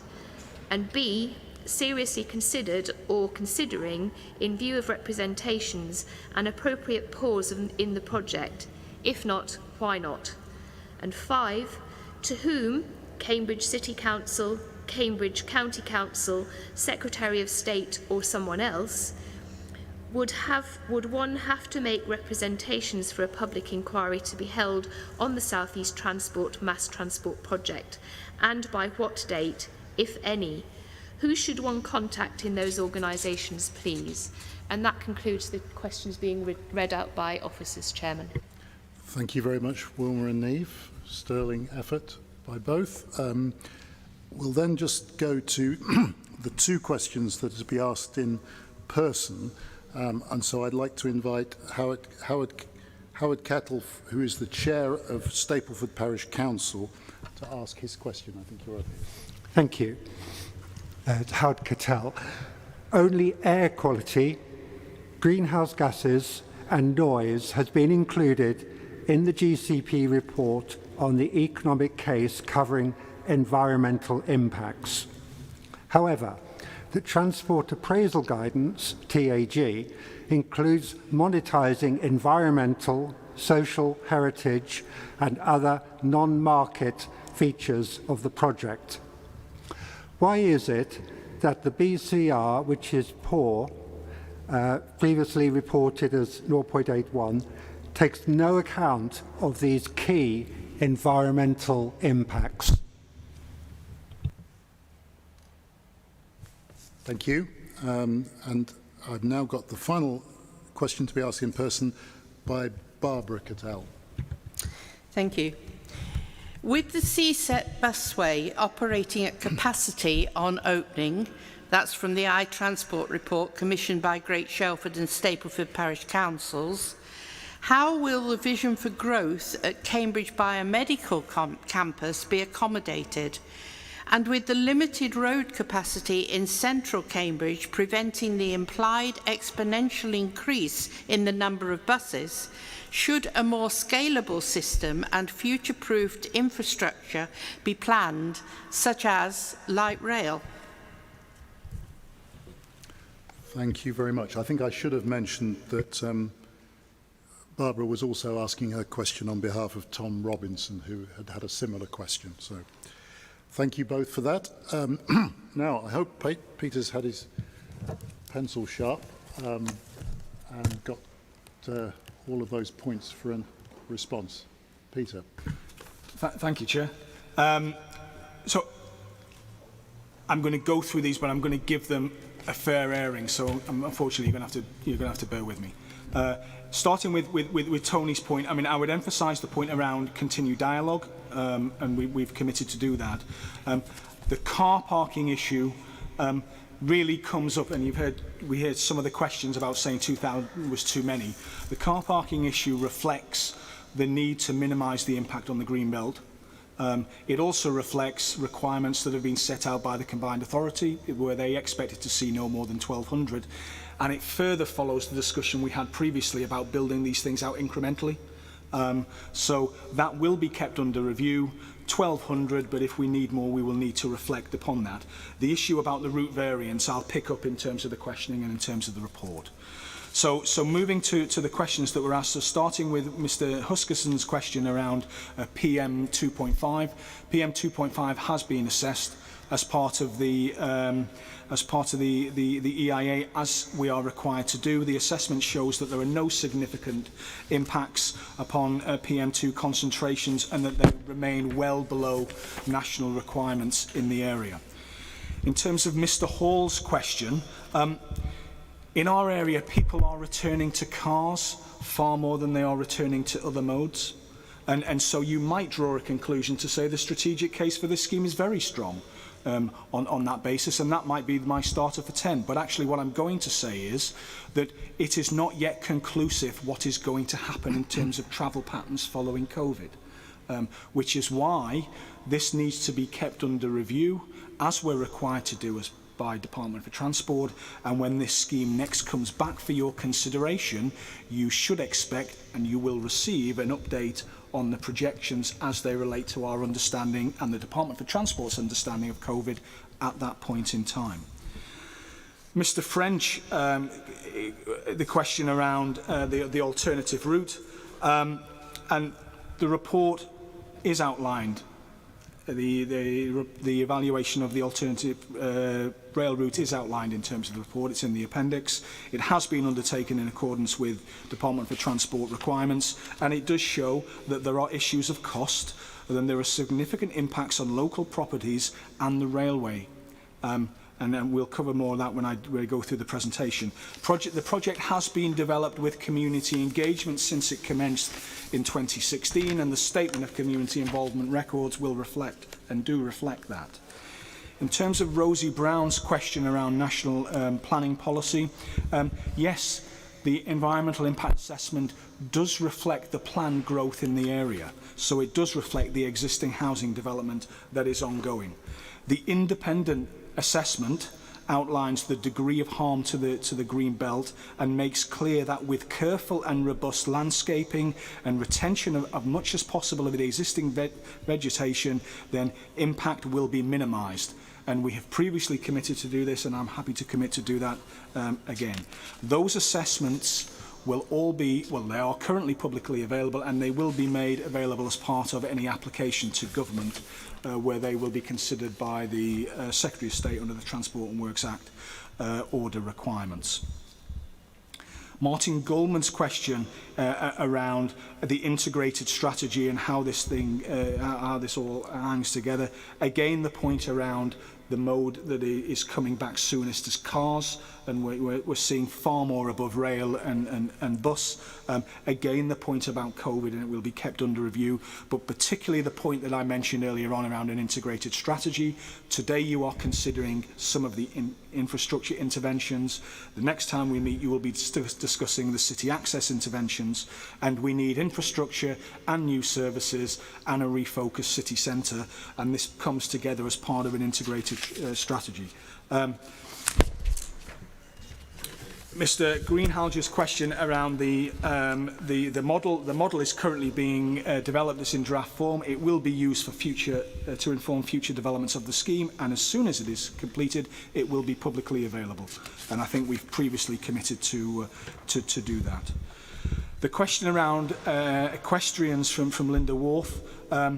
It has been provisionally agreed that the bridleway status will extend up to the point where the active travel path diverges from the passenger travel route, allowing equestrians to use the permissive paths at 9 Wells. There will also be the ability for equestrians to use the land to the east of the route, where there will be wide open grass that leads to the 9 Wells area. Mr. Flynn's question again touches on the car park and also touches on the relationship with the villages. This is quite an important point for those of you that were around at the start. This scheme originally started as the 3 business parks scheme and was solely intended to provide capacity for business parks, commuters and the like. And through discussions at this Assembly and indeed at the board, there was a request to move it further towards the villages so the villages could make could avail themselves of use, and that is what has happened. So over time the scheme has moved further to the villages on that. The point raised around the travel hub, these people are already driving into Cambridge. They're using and congesting the roads, and they're having an impact of reducing the attractiveness of existing bus services that are caught up in the same traffic. And the Cambridge South East Transport Scheme will significantly improve that. The experience from the guided busway, which I've mentioned on a number of occasions today, is that people are encouraged to use it and that there is an increase in public transport provision as a result. Jenny Coe's question, CSET's project is required to be assessed as a standalone scheme. That is the arrangement we have with Department for Transport. We don't get to deviate from that. But it does sit as part of this integrated strategy that I've described previously. Mr. Harris raises the point around the appraisal of the Great Shelford Stapleford rail line option. Touched on this earlier. The appraisal has been carried out. It is publicly available, and it does say it is considerably more expensive. It has an impact on local properties, including local supported housing, and it creates additional impacts with the railway, not least at the level crossings, where the level crossings will not only be down for when the rail services go past, but when the bus services go past as well. And Miranda Fife raises the comparison with London, and franchising is indeed one of the reasons why fares and services are better in London. Hundreds of millions of pounds of revenue support on an annual basis also contribute to that, as indeed does the strong public transport infrastructure that gives priority to buses and other public transport vehicles over the private car. Nevertheless, we will be continue to work closely with combined authority officers, and we'll be working with the new mayor to ensure that public transport services improve across the entire Greater Cambridge area and indeed the wider geography that the mayor serves. In terms of the question from Peter and Susan Ray about the public inquiry, that is entirely a decision for the Secretary of State. As I sit here, I fully expect a public inquiry to be held. That is common in terms of schemes of this nature, but that will be a decision for them. Low-cost alternatives have been considered as were required, and they're available within the business case. All details of the public inquiry will be made publicly available because the planning inspector will want representations from local communities to be brought forward. In terms of Mr. Kettle's question around what has been and what has not been included, we have followed strictly the DFT requirements. So some items, air quality, greenhouse gases and noise, are monetised, other items are not. In addition, we've undertaken social impact appraisals and distributional impact appraisals that we're also required to undertake. The benefit cost ratio is one measurement. It tries to synthesise in a number some of the benefits and disbenefits of this type of scheme. But actually, we need to take a wider view. That Her Majesty's Treasury have said that in terms of the recent levelling up conversations, that we need to take a wider view, and we need to assess such things like the wider economic benefits, the GVA improvements in the area, the land value uplift, the increased number of jobs in our catchment, and that's what we endeavour to do. The economic appraisal will be fully reappraised for the final business case stage, which is the point at which you will and the board will decide whether or not to progress this scheme further, and that will come back to you in terms of due course.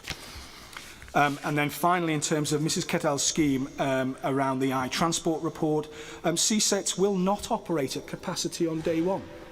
Cambridgeshire Guided Busway tells us how to do that by moving from 15-minute to 10-minute to 5-minute frequencies. It is an entirely scalable solution, which is one of the benefits of the proposal that we're coming forward. It's also one of the shortcomings of the iTransport review that it doesn't reflect this. A previous study in the area by both the Greater Cambridge Partnership and the Combined Authority has reviewed mass transit options in Greater Cambridge and come down not in favour of light rail because of the limitations of that and also the size and scope of the city of Cambridge and its environs. I hope that was a fair reflection, Chair, but happy to pick up on any questions through the questioning that we get in a moment. Okay, well, thank you very much, Peter. And while you grab your breath, I'll just say to members that if there are aspects of what Peter just went through, I suggest that we pick them up in our own comments in the discussion that we will shortly have. Saying which, I have to return to Peter to present the report itself. Thank you, Chair. So I am going to be brief because I know members are going to want to discuss this. Pardon me. So this report, as originally envisaged, was to report back to you on the EIA consultation, the changes to the design that we've incorporated, and when it goes to board, it will seek permission to submit a planning application to the Secretary of State. Important we just reflect on that point. because the planning application, likely to be heard via a public inquiry, will mean that all of the considerations that you've heard today and we've heard previously will be reconsidered at that point by the planning inspector. So in terms of route variance, in terms of justification for the scheme, in terms of COVID and impact on the green belt and the benefits and the costs. So that will be heard as part of any Secretary of State's decision. Paragraph 2.2 outlines some of the design changes that we've made, but probably more topical given the level of public questioning are the route variants. So paragraphs 2.6 to 2.9 reflects on the further petitions we'd received regarding the rail line alternative. And I've encapsulated the response to that, so I don't want to go any detail, maybe pick that up in terms of questions. Paragraphs 210 and 213 cover the pink route variant in terms of proposals to come forward with a variant around the pink route that was previously discounted because it delivered less benefits and was less popular when we went through a full consultation. The review that's outlined in Appendix 6 notes that it is a marginal decision, but the pink route variant does not perform better. It performs marginally worse than the preferred route. And again, important to note that there will be opportunity should the board accept the decision to submit a planning application to go forward. A lot more detail in this report, Chair, but maybe if I hold it there and then we'll pick it up in the questions and discussion, if I may. Thank you. Thank you very much, Peter. It's quite a marathon. Thank you very much. So we come to our own debate. So to try and focus this, there is a point in the report on page 468, section 1.15, which actually doesn't do as good a job as Peter just did in what he said, I think.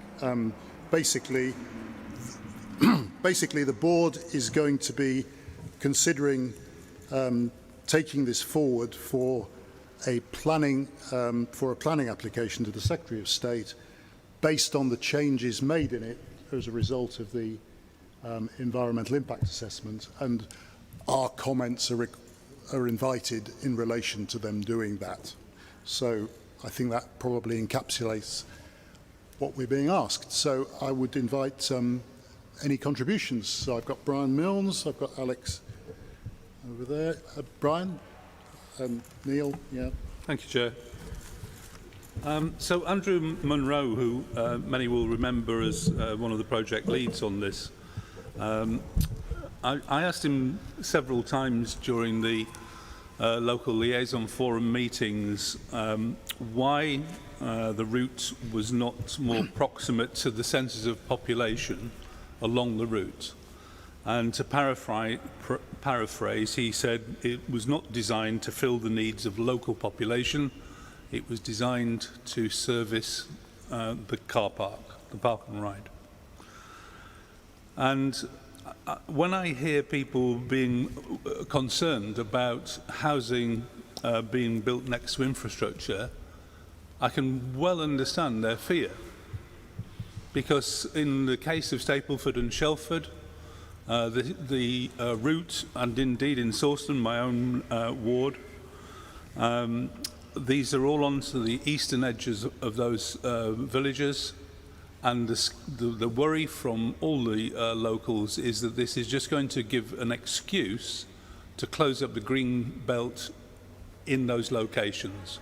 We've already got applications, we've already got call for sites along that route, and I think we need to address the concerns of people in the larger context of a new local plan being developed with call for sites all over the place, and particularly alongside this route. But this route was predicated on a segregated track requirement, which was to make it CAM compliant.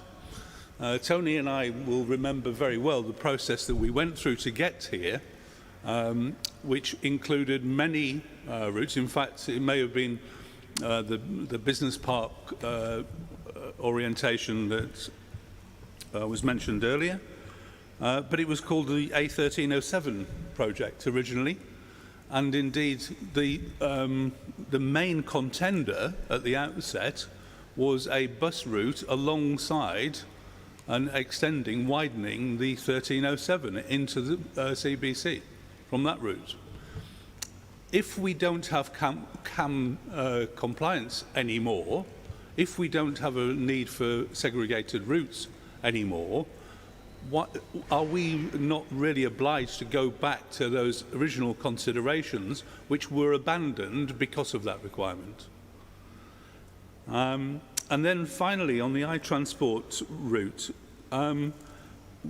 it feels as though we have been very dismissive about the cost and the potential requirement for demolishing houses along the route, which are challenged by local experts. So we have people like Peter Wakefield and Jim Ricketts who are well versed in these issues and who have presented counterfacts to this that I feel that we ought to give some additional consideration of, so that people can get that sense of trust that my colleague Simon mentioned before. We have to bring our populations with us in this journey, otherwise we'll abandon the trust and we won't have good support for this, which is really what we want. So they are my principal comments after hearing what I've heard so far. Thank you. Thank you, Brian. Alex Beckett. Thank you very much for the report. There's a few points that I would like to make about it. Firstly, there's a lot of concern locally within Queen Edith's, where a lot of this emerges in the biomedical campus, about how this interfaces with local transport. And I do wonder whether enough thought has been given to how this interfaces with the Greater Queen Edith's. We've obviously got Nightingale Avenue closure, and there's a lot of concern around cycle routes around there, and how this park and ride can interface with the greater community. There's also concerns about whether the Cambridge South Station is going to be fit for purpose with all of this, whether it's big enough, whether it has the right interchange functionality to interface with this park and ride. I obviously share everyone else's concerns as well about Francis Crick Avenue, access to Nine Wells, and obviously about bus pricing. There is one other question I have, which is about the parking of the park and ride. And my question kind of revolves around whether we are actually thinking about this and designing it for today or designing it for tomorrow, the next 10, 20, 30 years. And one statistic jumped out at me that we might not be thinking this through properly, which is that we're only actually allocating currently 6% electric charging to the parking spaces there. Now, obviously, as we move to a carbon-free transportation within our own cars, if we are opening this up to people driving, we do need to make sure that the infrastructure is there still for people to be able to use it. And it would be a real shame if these car parking spaces weren't used simply because nobody had the ability to charge or anything else like that around it. There is no doubt, though, that we do need to reduce traffic in Cambridge, and we need to stop these people driving into the biomedical campus where possible. So yes, I was just hoping the board might be able to consider some of those points. Thank you. Thanks, Alex. Neil Shaler. Yeah, I'd like to, Chair, I'd like to give my support to the whole idea of there being really separate routes. Because we're looking for a wholesale change, not an improvement. The problem with the kind of motivation like air pollution, congestion, nowhere to park at the end of it, every improvement that we make lessens the argument to make another improvement. And so I like the idea that this is a wholesale shift that goes all of the way. And in line with that, it needs to be better than driving your car. Better than driving your car, even if there are places to park, even if the highways are relatively not crowded. So in this context, it's about pricing of buses, getting on and off the thing. As the comment about London shows, and this is not only down to GCP, clearly, we're all involved in this, but you know, the beneficiaries of the people on public transport are not only the people on public transport, it's all of us, and I think we should support it more. Thank you, Neil. Christopher Walkinshaw. A simple question. One of the questions suggested that this would increase traffic in the area, which I think misses the point of these routes, in part in relation to my favourite subject of capacity, which comes back to Peter's point earlier about we build these things in a scalable way. We had a question earlier about 1,200 spaces in the car park. If this and any of the other schemes are going to work, we need thousands of people to get on at the beginning of that route and not drive in past any of the villages. The villagers can then join as well. To what scale can the proposed car park out by the A11 grow? What is our current estimate of what it could grow to if demand comes through? I appreciate we build it in stages, but how big could it get? Because it really needs to be able to get very big indeed to make the difference that we need to reduce the traffic coming in past the villages who are concerned. Thanks, Christopher. Ian Sollom. Thank you, Chair.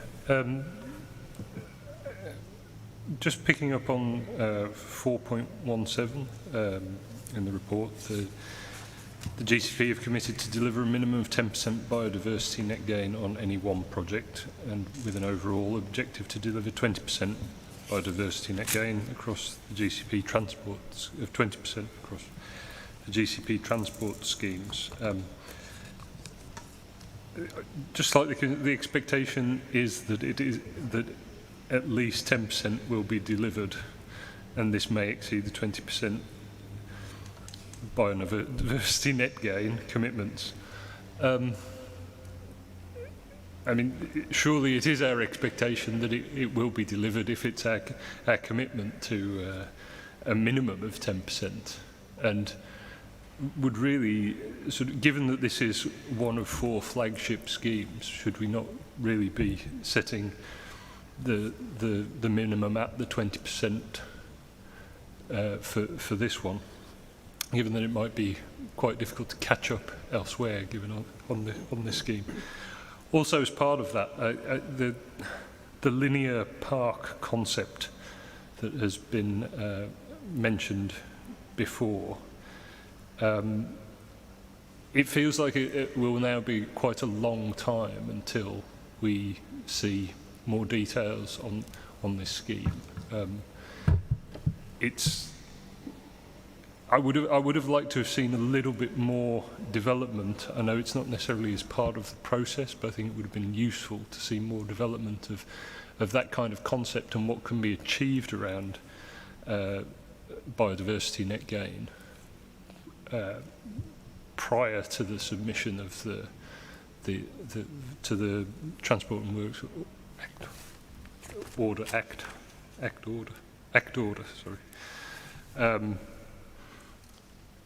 Just to be mindful of those concerns that Councillor Milnes has expressed around development on the edge of the villages, and just on that time frame, just in terms of the timescale on the table for the indicative programme on page 477, we suggest a submission of that application for autumn and winter of 2021. With a determination period estimated of around 18 months. And then we suggest that that's completed in 2022. The way I add up 18 months on a submission in the second half of this year, would be 2023. I know it's a bit of a pedantic point, but just flagging that. So it is quite a long time until we'll see this again, at least as I understand the process. And finally, just sort of connected to that, is the sort of potential for the connections into the villages, sort of local bus services. It's something that has been talked about a lot. We've still not really seen any detail on that. I know it's always a question with a lot of these schemes. We're not necessarily in control of the services, but it does seem to be really important to make the most of these for the villages that they do pass, that there is some decent connectivity to the stations, as it were, on the edge of the villages, from the centre to the station. So, you know, whether that is a circular route going around part of those villages and on part of the service or whatever. It doesn't feel like we've nailed down the detail of that aspect of the scheme. So just invite Peter to comment on those points. Okay, thank you, Ian. Heather Williams. Thank you, Chairman.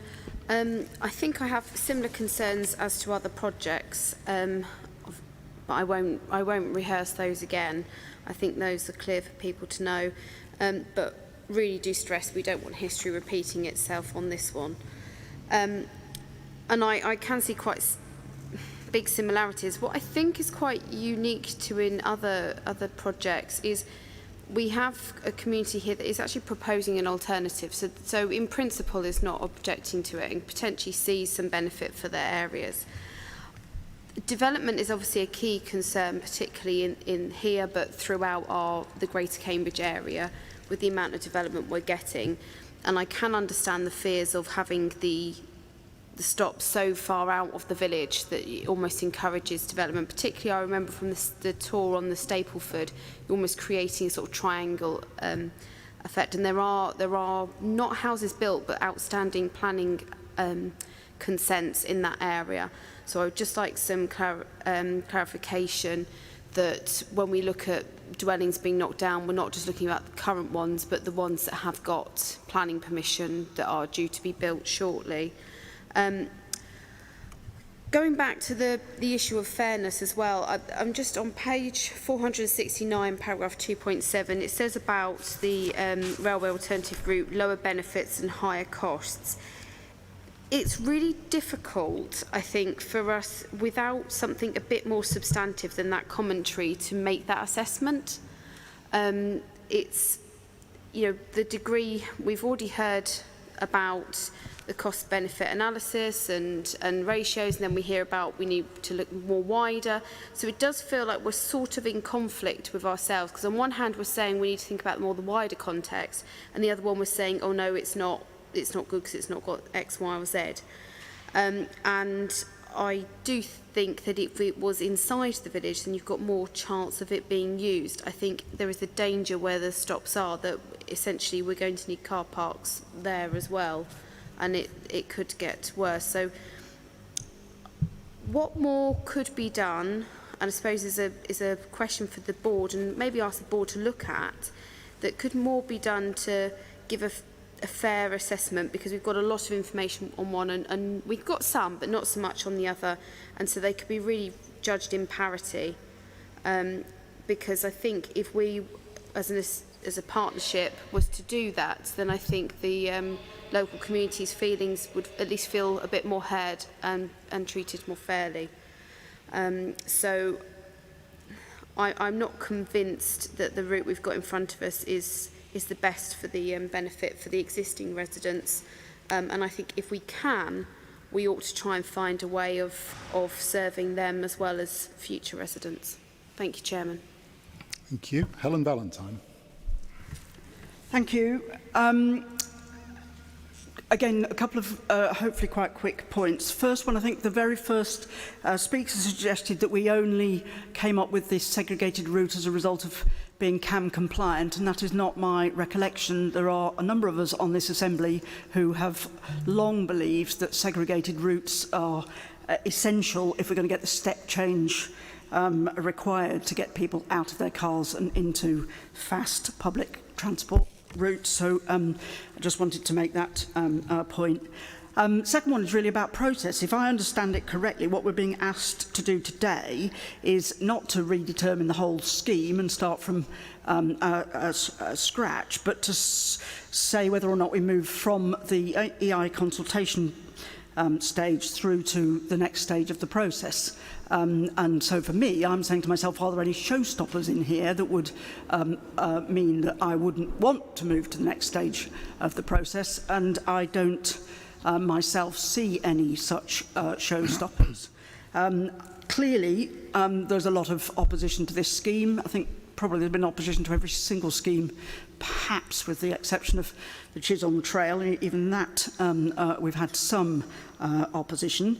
I think there's some evidence that we've been quite responsive to some of those comments and concerns from residents, and clearly we haven't moved exactly as far as some people would like. But if we're going to get on with using our money wisely, then we are always, I think, going to have to make progress in the face of some opposition.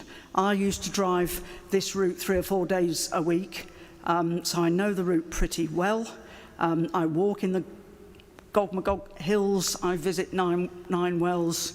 I don't think this is, it's clearly going to be deleterious to some extent, but I don't think it's going to be hugely problematic. And I guess I'm saying it's another one where my vote is to let's move it to the next stage expeditiously. Thank you very much, Helen. I'd like to add my own comment, if I could, on this scheme, as I am, like Helen, one who has followed this from inception. In fact, I think in terms of the Assembly, I remember starting off the argument that translated this from simply a scheme which was between business parks and science parks and places of employment into Cambridge, and but by suggesting that alignments that did enable people who lived in the villages that weren't far away from that straight line trajectory could also benefit from it. And so, you know, as a result of that argument, I assume gathering support and credibility along the way, we do have a scheme which takes the alignments to the edges of those settlements, and I'm pleased if I played a small part in that. But obviously, and I have to say, obviously, it would be nice if those alignments could have gone right through the middle of those settlements, and I think that that is something that we can all see does carry certain benefits within those communities about accessibility and loading. But it's important to reflect, as I think Councillor Mills was doing at the beginning, that this scheme has already adjusted its objectives considerably to do what it is now doing by providing a degree of access to those settlements. I mean, I think the work of the parish councils, as I understand it, has been very useful in this process, because I think it has pressure tested the feasibility of taking it the whole way through the settlements. But I do think there comes a point when one has to say that that has been looked at, and that, you know, in terms of what is feasible for us to imagine delivering, it simply doesn't look like it would work, and so we have to do what we can deliver and what would work. And I think it's important to remember that although BCRs, as has been said, is not the whole of the story of the way we evaluate this, obviously some of the people who don't like this scheme believe that that should be the very considerable impact on it. And of course, trying to take it, even if it was feasible through the middle of the settlements, would be bound on what I have read to make a much worse BCR than we're looking at this point. So there's a little bit of self-defeating arguing going on about this, and I think that has to be underlined. And in relation to the green belt, well, I mean, I think the green belt provides a role in planning things like this, or housing, or any other form of development, enforcing people who want to develop and want to produce, you know, a busway like this, or other things that are constructed, enforcing them to actually look very, very thoroughly at other alternatives before they regard that as their desired route to develop. And I just think that what has happened here is that that process has been forced, it has been examined, and it has been found not reasonably possible. And so the Greenbelt policy does not say there will never be any development in the Greenbelt. It just says that it should be avoided if it possibly can. And I think that is, unfortunately, where we are, that in this case it can't be avoided. And so what will amount to a very thin strip of development, which hopefully will be well concealed and surrounded by biodiversity, will be the result. I can make sense of this as a process. I think there is a logic to the way this has been developed as a project along the way, and I personally would support the project being taken forward as described. Peter, would you like to comment on those questions that stay on the table for you? Thank you, Chair. I'll do my best. So starting with Brian in terms of housing and housing delivery locally, and I think Heather touched on it as well. Those decisions are entirely a matter for the local planning authority. Transport infrastructure in the Green Belt has a special status, and it implies no further development. So no developer or anybody who owns a field can assume there will be development on the back of transport infrastructure. That's absolutely clear in planning law. The point about CAM and CAM compliance, I think Helen answered. The decision on segregation was taken long before CAM. Alex, the point around cycle routes and park and ride actually is a good one, and one of the things that certainly in terms of trying to sort of circumnavigate the project and get through the detail is we forget there's a cycle route running alongside this. And what we've also got in this area is cycle routes that will spread out, so it will link to Baberham Research Centre and the like. So the cycle network will get considerably expanded if these projects are taken forward. Cambridge South, we are working closely with the campus partners, and we're working closely with Network Rail to make sure we get the right solution for that. I will say it's a national train set, so ultimately it's their decision, but we are seeking to exert influence.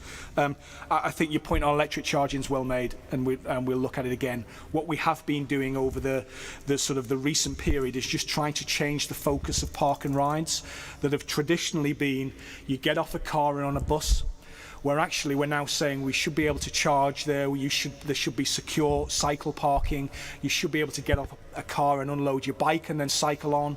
So I think that sort of sits with what we're trying to do on that side. Neil, I am going to say city access to you again, sorry, but I recognise I'm only going to flog myself because the expectations at the next meeting are going to be so high. I'm going to do my level best to try and meet up with them. Christopher, the issue about capacity, I think we need to see this as the network. So I am going to say to you there's 10, 11, 12,000 spaces across the wider network, and we're going to need to reflect on that. But we do need to be guarded about just building stuff in the Green Belt. You know, we should do that on an incremental basis because we should be trying to mitigate our impact. This does link with Ian's point around the linear park. I am going to say we are following the process, but I will take an action, and you know I will do my level best to avoid actions where can we pull together more of that information, certainly far sooner than the timescale of 2023 predicts, and certainly we should be looking towards the sort of later in the autumn period to have that. So I'll take an action to do that. I am, though, also going to say bus services is about control, and so if we write something down in a business case, we need to be damn sure we can deliver it. And the nature of what's worked well with the Cambridgeshire Guided Busway is its public infrastructure and private provision. The Mayor's clearly got a different view on that, and we need to get to hear more of that from him. So anything we write down has to be certain. But I am going to say city access because, you know, as we've seen before, we do have a network map. And we do have price tags next to that in terms of what's deliverable. And actually, wouldn't it be nice if that network map relates to our infrastructure schemes? I'm confident it does, but I'm pretty sure you're going to challenge me if it doesn't. Heather, I've touched on the housing point. The details are all in the Appendix 4 and 5. We've not got one consultant report on the alternative. We've got two. But I would re-emphasise the point I make, that if this goes forward to a planning inquiry, everybody will then get the opportunity for this to be re-examined in accordance with department criteria. We do need to reflect DFT criteria around cost and around impact, and that's what the process that we've gone through. The point though around the sort of the local stops is an interesting one. I think, you know, continuing the dialogue with local communities around what landscaping can we put in place and how large is that landscaping and does that address some of the local concerns about future development. I think we need to keep that on the table. And then finally, I think the point that Helen made about process. I mean, I've said this a couple of times. This is literally about the next step. This is not signing off. This is about submitting a very large planning application, but a large planning application that will have its day in an inquiry, and everybody with an interest will be able to participate in that process. I hope that's covered the main points, Chair. Thank you. Hadn't envisaged a big turn again for everyone, but I see that Heather obviously is bidding for a very short contribution, and Ian also. Seeking and clarification, Simon. Chairman. Sorry, so very brief. I just feel that one of my questions might have got missed by Mr. Blake.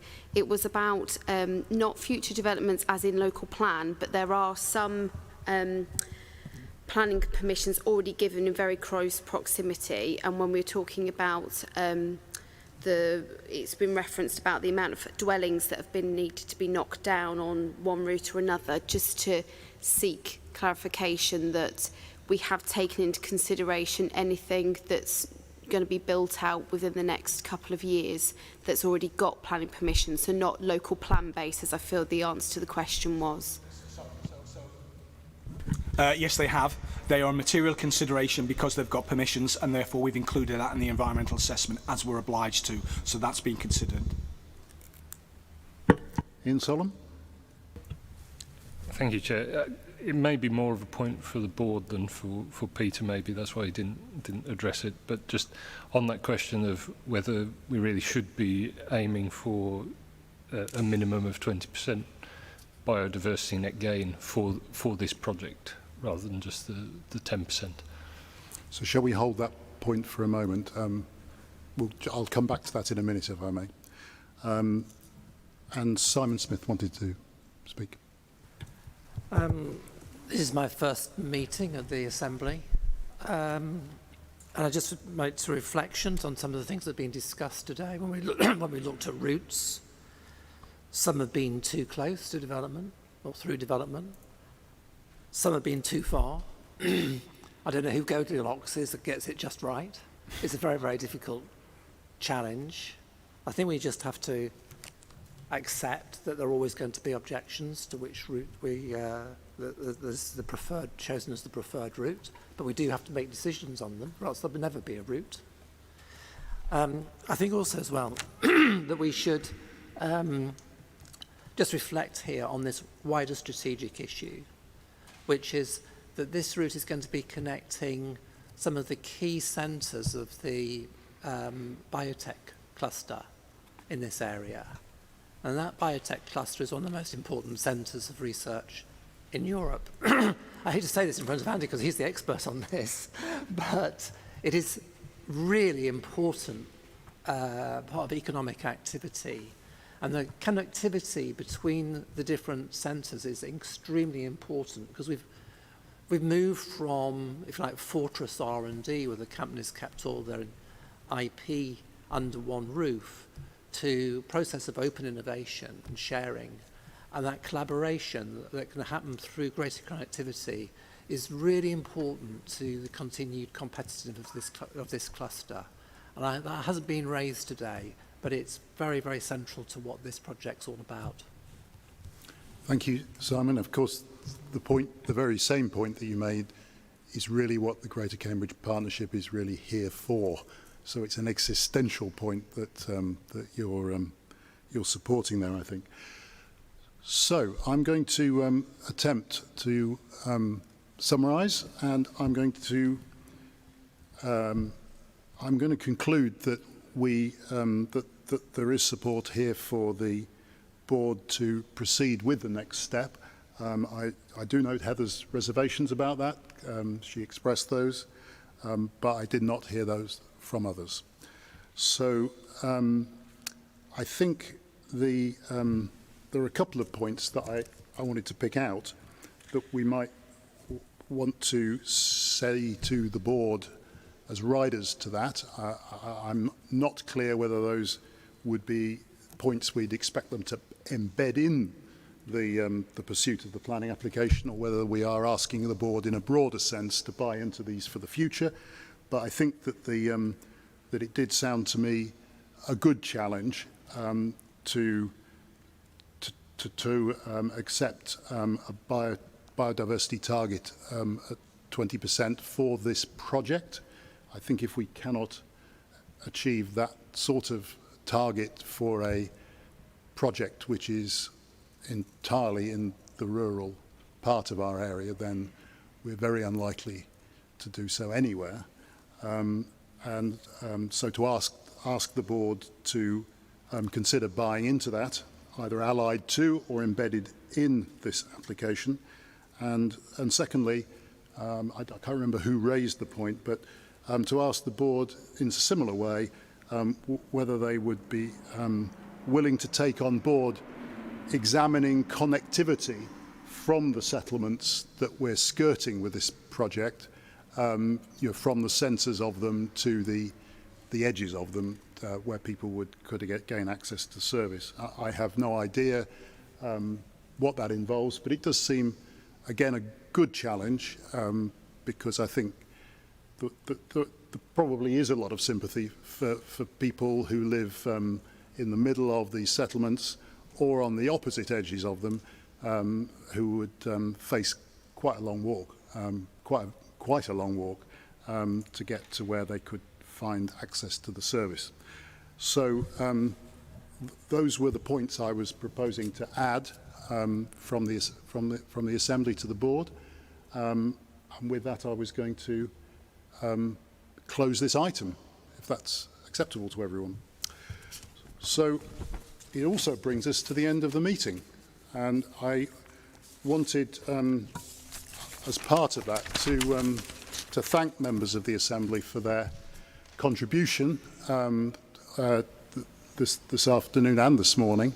I think it's been, despite the really difficult and strange environment, it's been really quite a successful process in gathering your input, and what's been really quite pleasing is that it has fallen into the shape of a consensus without a lot of trying hard. So I think, well done to us all. I think we should also thank those people who have contributed from the public and outside the Assembly to this. I think their challenge has been very fair. I think they brought to the table some important questions that exist out there, which did need answering and they did need hearing. And I think we should also thank some of the officers particularly. And I just like to mention those involved in the setting up of this arrangement, because I think this is no small matter to create out of nothing. I know it was quite expensive as well, but it did enable us to meet face to face for the first time for over a year, and I think that personally was worth it. So I think we also ought to thank Peter, because Peter has taken the brunt of repeated responses to challenging, difficult questions throughout the meeting, and I think we've all benefited and appreciated that too. So thank you, everyone, and I hope to see you all in September when we resume to tackle the much-trailed city access item, which seems to have been the bottom line of every single item we've faced on our agenda today. So, natural sequitur. Thanks, everyone.